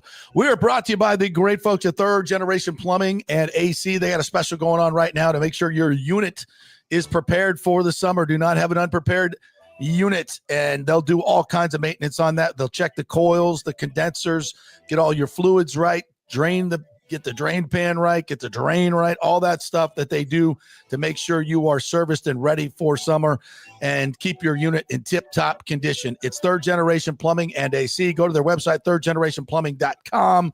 You can contact them through there. Great folks. Read all their 5-star reviews and you know you got someone coming out there that's been doing it for a long time and is trusted in the marketplace. thirdgenerationplumbing.com is the website. Back in 3. Ciao, Paolo Tini here, owner of Caffè Paradiso, voted number 3 People's Choice Award on Open Table. I want to thank all our loyal family of customers that have been enjoying our great traditional Italian dishes we make from scratch every day. It's a great family story we're proud of. Our family moved from Rimini, Italy in 1984. My dad, Caesar, started Donatello, and that's where I got the start in the restaurant business. I started Caffè Paradiso on South McDill in 1995, and we've been there ever since. From our traditional ossobuco, a veal slow roast for 4 hours, to our daily fresh catch, the Gruppo Paradiso, with a piccata sauce and lobster claw meat, homemade pasta like lasagna, farfalle salchicha, which is a bow tie pasta homemade with fresh sausage. Hold on a minute, JP's favorite. I love it. So come and have a glass of wine with me on South McDill. Get a reservation on Open Table and see all our 5-star reviews. Ciao, see you soon at Paradiso. JP here for Riveters, the official sports bar and grill of the JP Peterson Show. We're located just south of Ray J and Steinbrenner Field, so it's a great pre- and post-game spot, and the happy hour is amazing. Monday through Friday, 3 to 7. Check out these specials. $3 Bud Light drafts, $4 domestic bottles, $5 wells, $6 premium wells, $6 cocktails like margaritas. That's unheard of. And the Riveters food is freshly made daily. No freezers. Happy hour food specials include $3.50 tacos and barbecue sliders. $6 you get edamame or chips with the beer cheese, which is amazing. $8 buffalo chicken dip, my favorite. The truffle fries, chili cheese fries, also $8 at happy hour. As well as other specials throughout the week, including Taco Tuesdays, you get $3 tacos, and Wing Wednesdays, 7 o'clock to 1 a.m. in the morning, you get our amazing wings, 5 for $5 and $5 wells and wines. That's a good Wednesday night. So if you're tired of the preppy, overpriced, generic sports bars, come see the amazing, friendly bartenders and staff at Riveters, where customer service really matters. Riveters, just south of where the Rays and Bucs play. We'll see you there. Summer is coming. Do not get caught with your unit unprepared. Your AC unit, of course. The awesome folks at Third Generation Plumbing and AC have a special going on right now. You get a free 1-year maintenance package with any purchase of a new unit. They have special 60-month financing as well, so you don't need a huge chunk up front. Third Generation has an impeccable reputation built over 30 years of doing business. They do plumbing, AC, mechanical work, anything you need around the house. They are trusted folks. Go to the website and read the 5-star reviews. Deidre said, great company that always arrives timely. We have used them for our AC both at home and business and have been very happy. The staff is knowledgeable and professional. I would recommend Third Generation again and again. So give Third Generation a call at 813-961-8024 or go to thirdgenerationplumbing.com. Let's go. Right now, back to the show on FanStream Sports. All right, welcome back to the JP Peterson Show, coming to you here on the FanStream Sports Network and brought to you by the great folks at Cafe Paradiso. If you're looking for a great Italian meal, none better than go see my man Paolo Tini at the Cafe Paradiso there on South McDill. Have some of that great lasagna and just absolutely fabulous wine list, great atmosphere, great service. It's Cafe Paradiso on South McDill. Tim's favorite place to eat. Oh my gosh, it's that veal piccata just melts in your mouth. I can still taste it. It's quite the meal we had there. It was so great. Fantastic. All right, let's welcome in another member of the FanStream Sports team from the Post and Courier in South Carolina. The great Scott Hamilton joining us. Look at that. He is on grounds, ladies and gentlemen. Look at that. Where'd you get that fake Masters Cup at? I bought it down the street off Washington Road. Actually, I'm in the parking lot. We're not allowed to do things on site that has any kind of video component. You can't do radio in certain areas. So I said, all right, I'll just walk out to the media parking lot and I'll just sling up over the fence there and y'all can get it. They're going to get us canceled. The chairman revoked. The chairman's a good friend of mine. That's good. He watches the show all the time, I'm sure. So maybe not. Say hi to Fred if you see him there. Tell him Jimmy said hello. All right. So what do we got go? I was reading a little bit of the piece you wrote this morning. I love the open, by the way. You're a very talented writer, Scott Hamilton. I must tell you, you're a very talented writer. I love reading your stuff. Talking about what a perfect and pristine place the Masters is, but it is a bit of a contradiction. Tell us about what you wrote. Well, I mean, you come here and it's paradise. It is. Yeah. I mean, the grass is perfect. The trees are perfect. It smells perfect. The people act perfectly. Yeah. But, there's an hypocrisy to it because there's no freedom. I mean, they make the rules here. It's their club. Yeah. It's their club.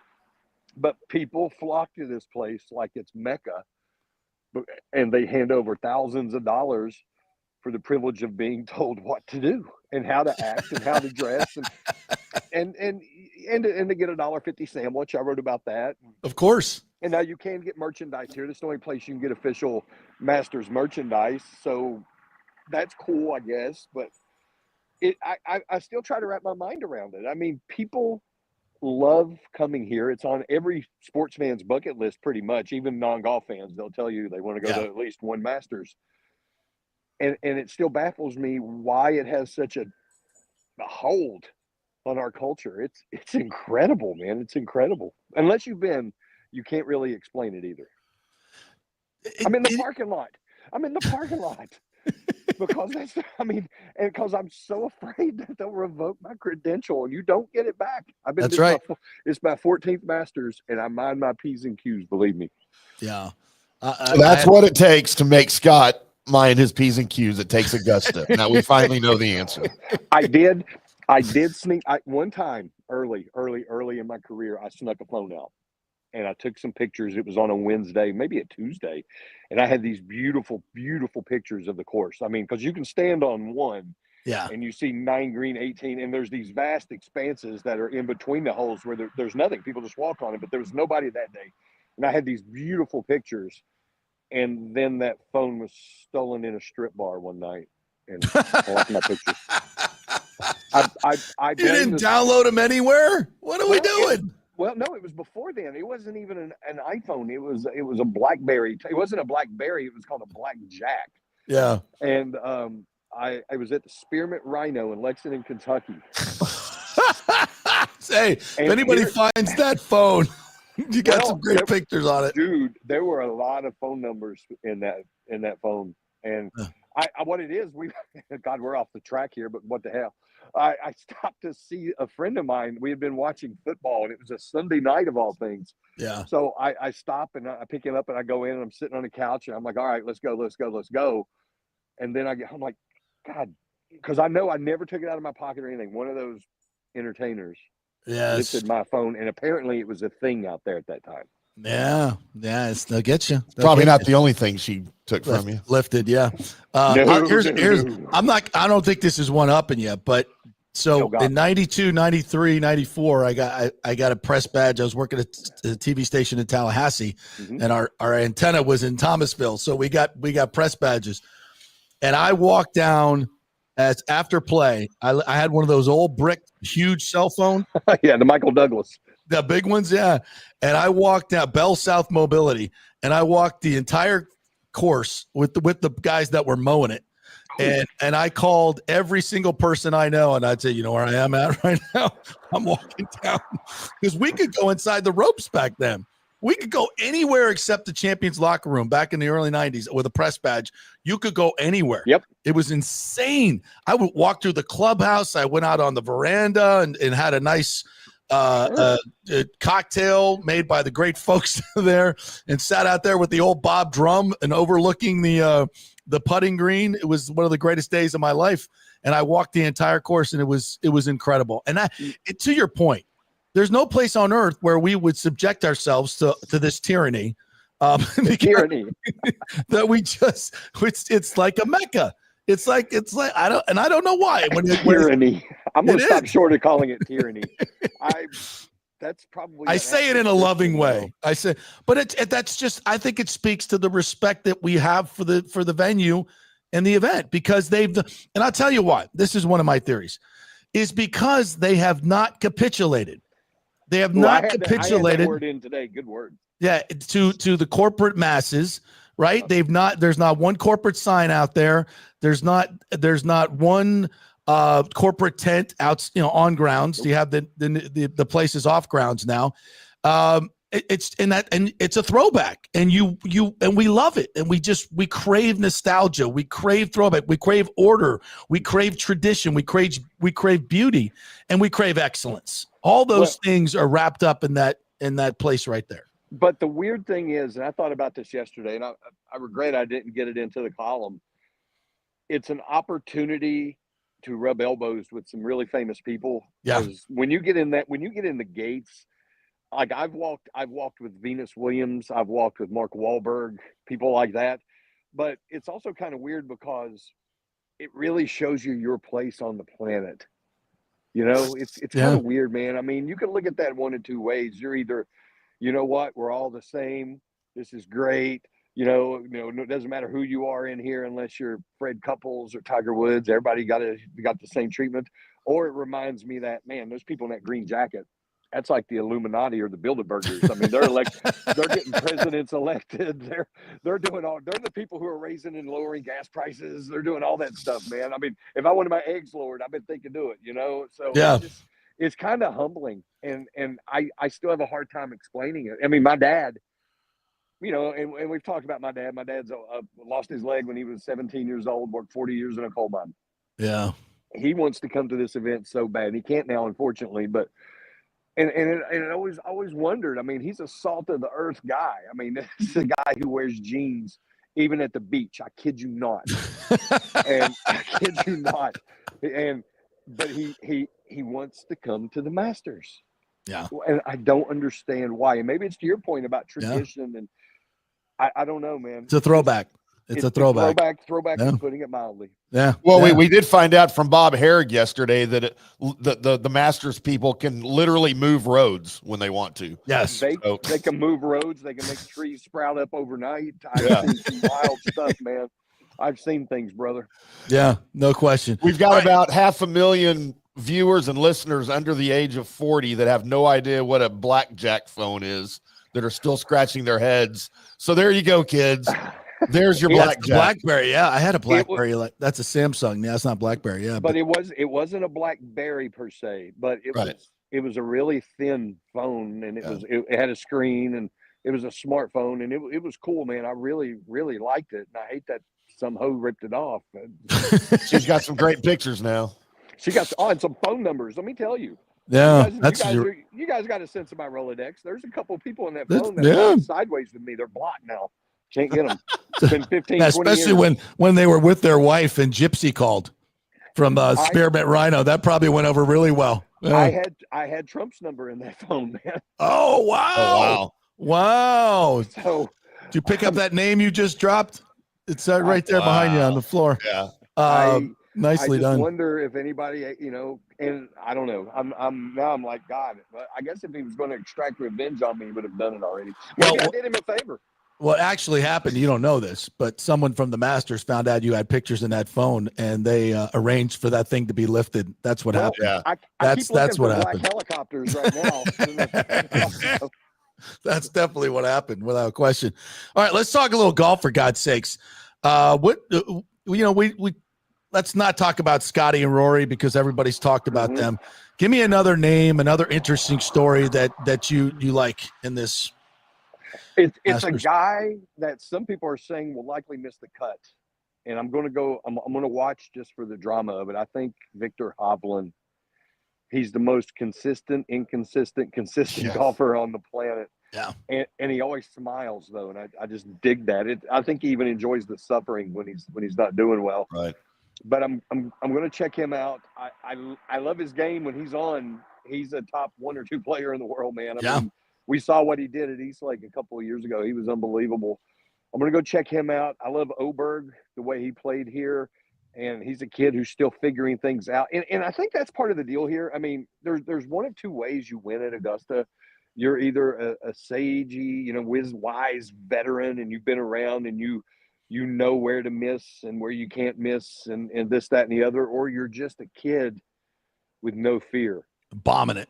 And you're ignorant. You don't know You any don't- better. Yeah. Yeah, you don't know that you can't chip to this spot on number 12 and Right. it not roll down into the creek. You don't know that, or you say, you know haven't what, been I do know scarred that. I yet. don't care. You haven't Yeah. been scarred yet, and we see those kind of guys win every so often. And I wouldn't be surprised. Like I'm watching this kid this morning, Nikolai, one of the twins. Hoiberg. Yeah. He started off 3 over, and now he's under par, I believe, on the front. First player ever to do that in their first round at Augusta. What is it? I mean, if he can bounce back from something like that and not be traumatized coming out of the gate, who's to say that if he's in position on Sunday, he won't have the wherewithal to put up with whoever's coming up behind him or who's up in front of him? Well, he went to he was 3 over, got it to 2 under, and now is back to 3 over. See, So, but you know what? he's on the Shikra. Let's say, how many holes does he have left? 5 holes left. 14. Yeah. Or actually 4 holes left. Yeah. He gets it to even par. I'm going to find somebody to make a wager for me somewhere. It's on that plus kid. 100,000 to win right now. I will go and do what I will sell. Well, I can't sell anything. They'll find out here if I try to sell any merch on the street. Yeah, I better not do that. He's got 2 double bogeys on his second 9. That'll I do want it. to know details, because was it a deal where he's just like, you know what, the reward and the risks are great, but I'm going to do it, or was it a deal where he just had a a brain cloud or whatever? I don't know. But that's Augusta. 10 and 12, he double bogeyed. Yeah, he's on 15 now. Any other? What do you do on 11? He did. What did he do on 11? Tim, you got par. Par. See, you bounce back. Then what did he do on 13? Par. See, there you go. You know what's Par interesting? 14. What's interesting? You mentioned Victor Hovland, because he just won the Valspar here in Tampa Bay, and he did it with 2 of the greatest long iron shots on 16 and 17, part of the Snake Pit, and birdied them both while who was it was collapsing, and he just he came to the tent and he's like, I don't really know where it's going right now, but I hit a few good shots every now and then, and I won the tournament. I'm like, holy crap. I don't think I've ever heard anybody admit that, but thank you. He said that to us the other day. They had him in on Tuesday, and he's like, yeah, I mean, if I'm playing bad, I'm going to tell you I'm playing bad. I'm going to be honest with you. I mean, I'm not going to sugarcoat it and give the Tiger I'm working on something. The fact is, you sucked. You did something wrong, and he owns it. I dig the kid, man. I'm a fan. I am such a fan, and he'll be Ryder Cupper this year. Yeah. But Bethpage Black. I'm excited. Yeah. All right, Scotty, go get back in there and go rub elbows with all the movers and shakers and have some fun. We really appreciate you walking outside, taking the time to don't do that. I'll take you with me. What hole is that? 5? That's actually the media center. That's media center. Oh, yeah. I closed the last one, and this one that's been here. They had to kick you out. Is that what you're saying? Hey, you know what? I once had a year where I was in the last game at the Notre Dame Media Center and the last Masters at the old Media Center. It was like I was the Grim Reaper, Harvester of Sorrow. But I better get in. I see some people with billy clubs coming. Yeah. I mean, Bob did our interview yesterday from the Media Center. From inside the Media Center. Bob Herrig is packing heat. Yeah, and he gets every cutaway in the full swing too. I don't know how he's accomplished that, but he did. I'm gonna go see Bob. I'm gonna go see Bob and say, "Bro, how'd you pull that off?" Yeah, but he's the goat. He's one of the goats. Yeah, tell him we said hello and thank you. Thank you very much for doing this, Scotty. We really appreciate you, brother. We'll see you soon. See y'all.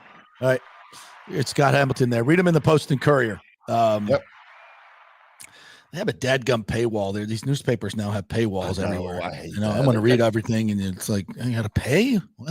$15 a month too for that Post and Courier.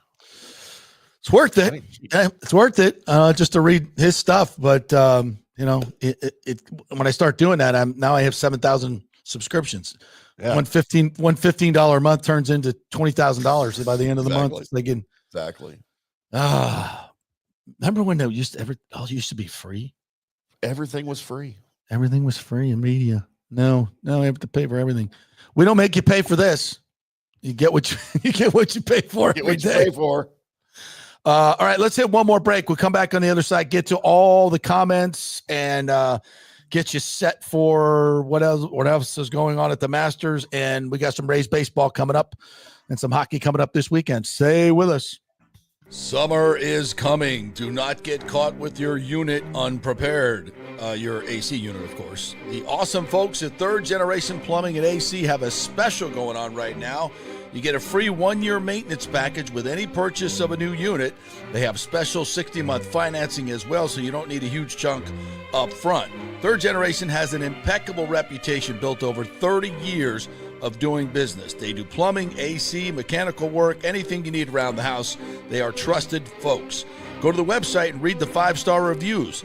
Deidre said, great company that always arrives timely. We have used them for our AC both in home and business and have been very happy. The staff is knowledgeable and professional. I would recommend Third Generation again and again. So give Third Generation a call at 813-961-8024 or go to thirdgenerationplumbing.com.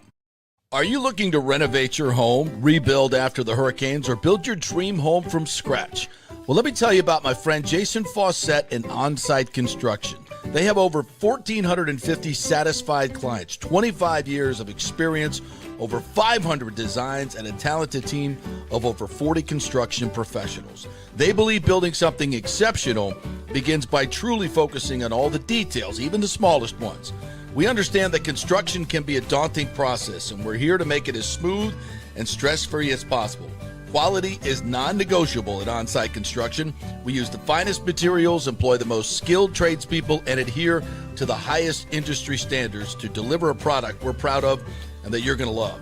Our project management is meticulous with a focus on completing projects on time and on budget. Your happiness is our primary driver. So give us a call at 813-579-5789 or check out our incredible website at onsiteconstructionfl.com. Ciao, Paolo Tini here, owner of Caffè Paradiso, voted number 3 People's Choice Award on Open Table. I want to thank all our loyal family of customers that have been enjoying our great traditional Italian dishes we make from scratch every day. It's a great family story we're proud of. Our family moved from Rimini, Italy in 1984. My dad, Caesar, started Donatello, and that's where I got the start in the restaurant business. I started Caffè Paradiso on South McDill in 1995, and we've been there ever since. From our traditional ossobuco, a veal slow roast for 4 hours, to our daily fresh catch, the Gruppo Paradiso, with a piccata sauce and lobster claw meat, homemade pasta like lasagna, farfalle salchicha, which is a bow tie pasta homemade with fresh sausage. Hold on a minute, JP's favorite. I love it. So come and have a glass of wine with me on South McDill. Get a reservation on Open Table and see all our 5-star reviews. Ciao, see you soon at Paradiso. Let's go. Right now, back to the show on FanStream Sports. All right, welcome back to the JP Peterson Show here on this Masters Thursday. Man, we got you covered. We have such an eclectic show, do we not? We do. Cover everybody. We have the great scribe, Scott Hamilton, live from Augusta. The incredible philanthropic Renaissance man, Thaddeus Bullard, Titus O'Neill, joining us to talk Gators, wrestling, philanthropy here locally.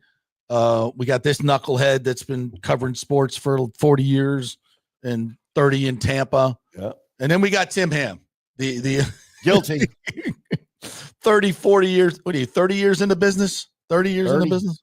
Going on 30, yeah. Wow, look at you. Happy birthday, by the way. Thank you, sir. And we have a great litany of local sponsors that we love.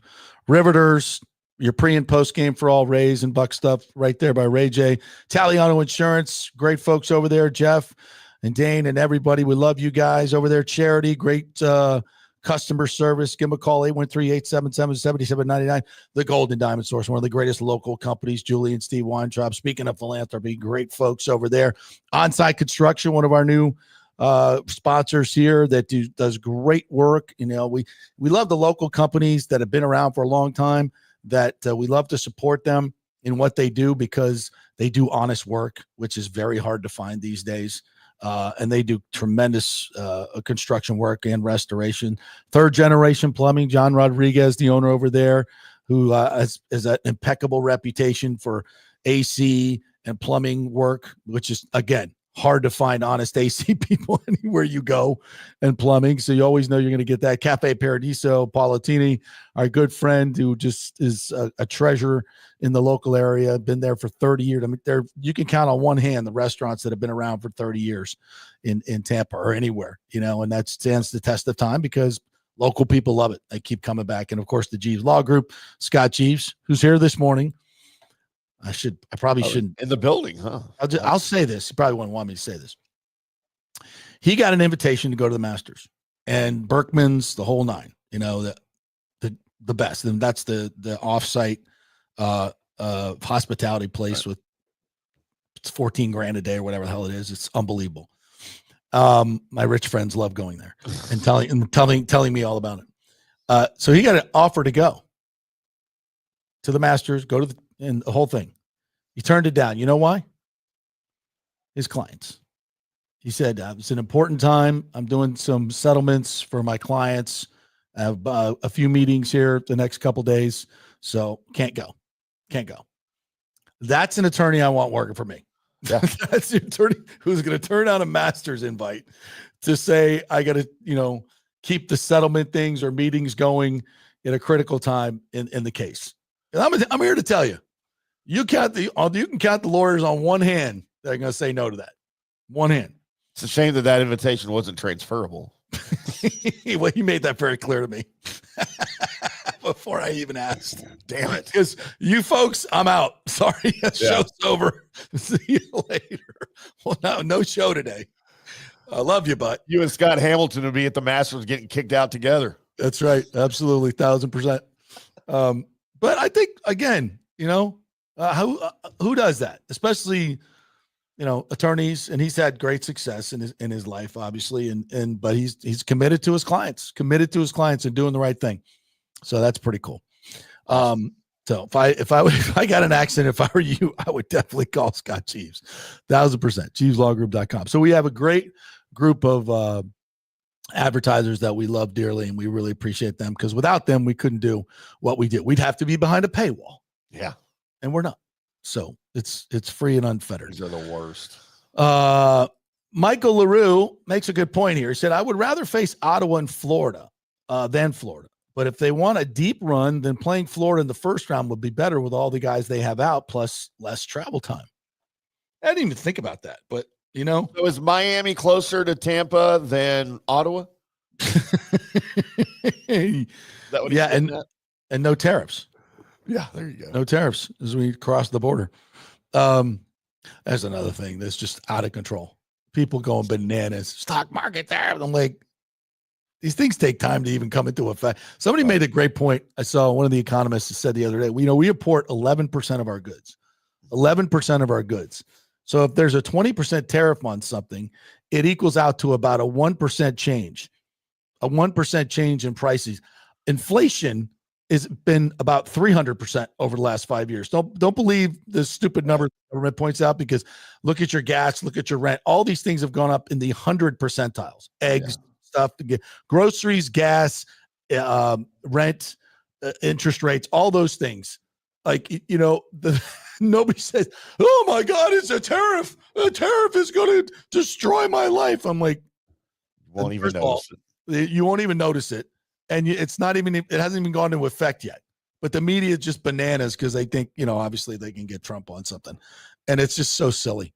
It's so ignorant in terms of understanding economics. It's absolutely ignorant. And I love what Kevin O'Leary said on CNN. It's getting a lot of play. He said, I'd do 400% tariffs on China because they've been part of the World Trade Organization, and everybody agrees to all these things in terms of currency and trade and all the rules that are out there. Everybody agrees to them if you're in the WTO, and everybody abides by them except China. Yeah. Except China. They just say, yeah, we agree to it. And then they do none of it. Right. And then do none of it. They cheat on currency. They cheat on ITP. They steal everything. They're just completely, they don't care. They don't care. They're the honey badger of economics. They don't care. And no one's ever held their feet to the fire except this administration. And finally, somebody's doing something about it. And everybody's just, oh my God, my little tchotchkes from China is going to be an extra 10% at the dollar store. And the converse to that is, we start manufacturing and having jobs in America again. And if we do get into a war, we don't have 98% of our pharmaceuticals made in China and that they can cut off in a minute. Geez, let me think. What would be better for America? Again, you can hate Trump all you want about how he says it in rhetoric and all these other things, but the policies are way better for you and me. And, once you get past all the other stuff, which I agree, sometimes it's hard. I get it. But what's best? And then you look at the other side.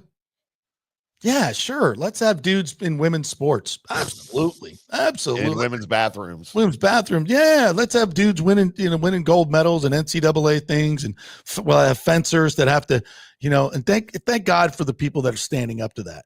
Those are heroes. And anybody that's part of producing that type of crap. No, thank you. Yeah. No, thank you. I'll take policies over personality any day of the week. I think you glossed over this earlier. David Terry chimes in on YouTube, says, JP, anybody ever tell you sound a lot like John Gruden? No. And since I've read that, that's all I can hear now is John Gruden when you John Gruden in my voice. I don't do it. Rick Stroud does a much better Gruden than I do. He does a good one, yeah. It's fantastic. I can get there at times, but I need to listen to him a little bit more. He did something yesterday where he got a bunch of stuff from Heidelberg. He opens all the packages. Yep. He's like the student princes. Oh my God, that's their name. Like my parents they met there in Heidelberg. The Berg place is unbelievable. I'm like, that's a great, call it a grift or whatever you want to call it. But hey, send me stuff. I'll open it up and do a video. That's so great. Hey, send me stuff. You want your hat on the JP Peterson show for millions of people to watch? Send me your hats. We'll be happy to I used to do that. I did that bit on my Dallas Cowboys Daily Blitz, I guess about 5 years ago when I started doing it. I was looking for sponsors and I was like, look, and I would wear a different hat every day, right? Because I have so many hats. Yeah. And I started people just, hey man, we'll give you $20 if you wear our hat on an episode. And I was like, all right. So people started sending me, sponsors would send me their hats. I would wear a different hat and I would give it a shout out every day. And I also did a dad joke of the day.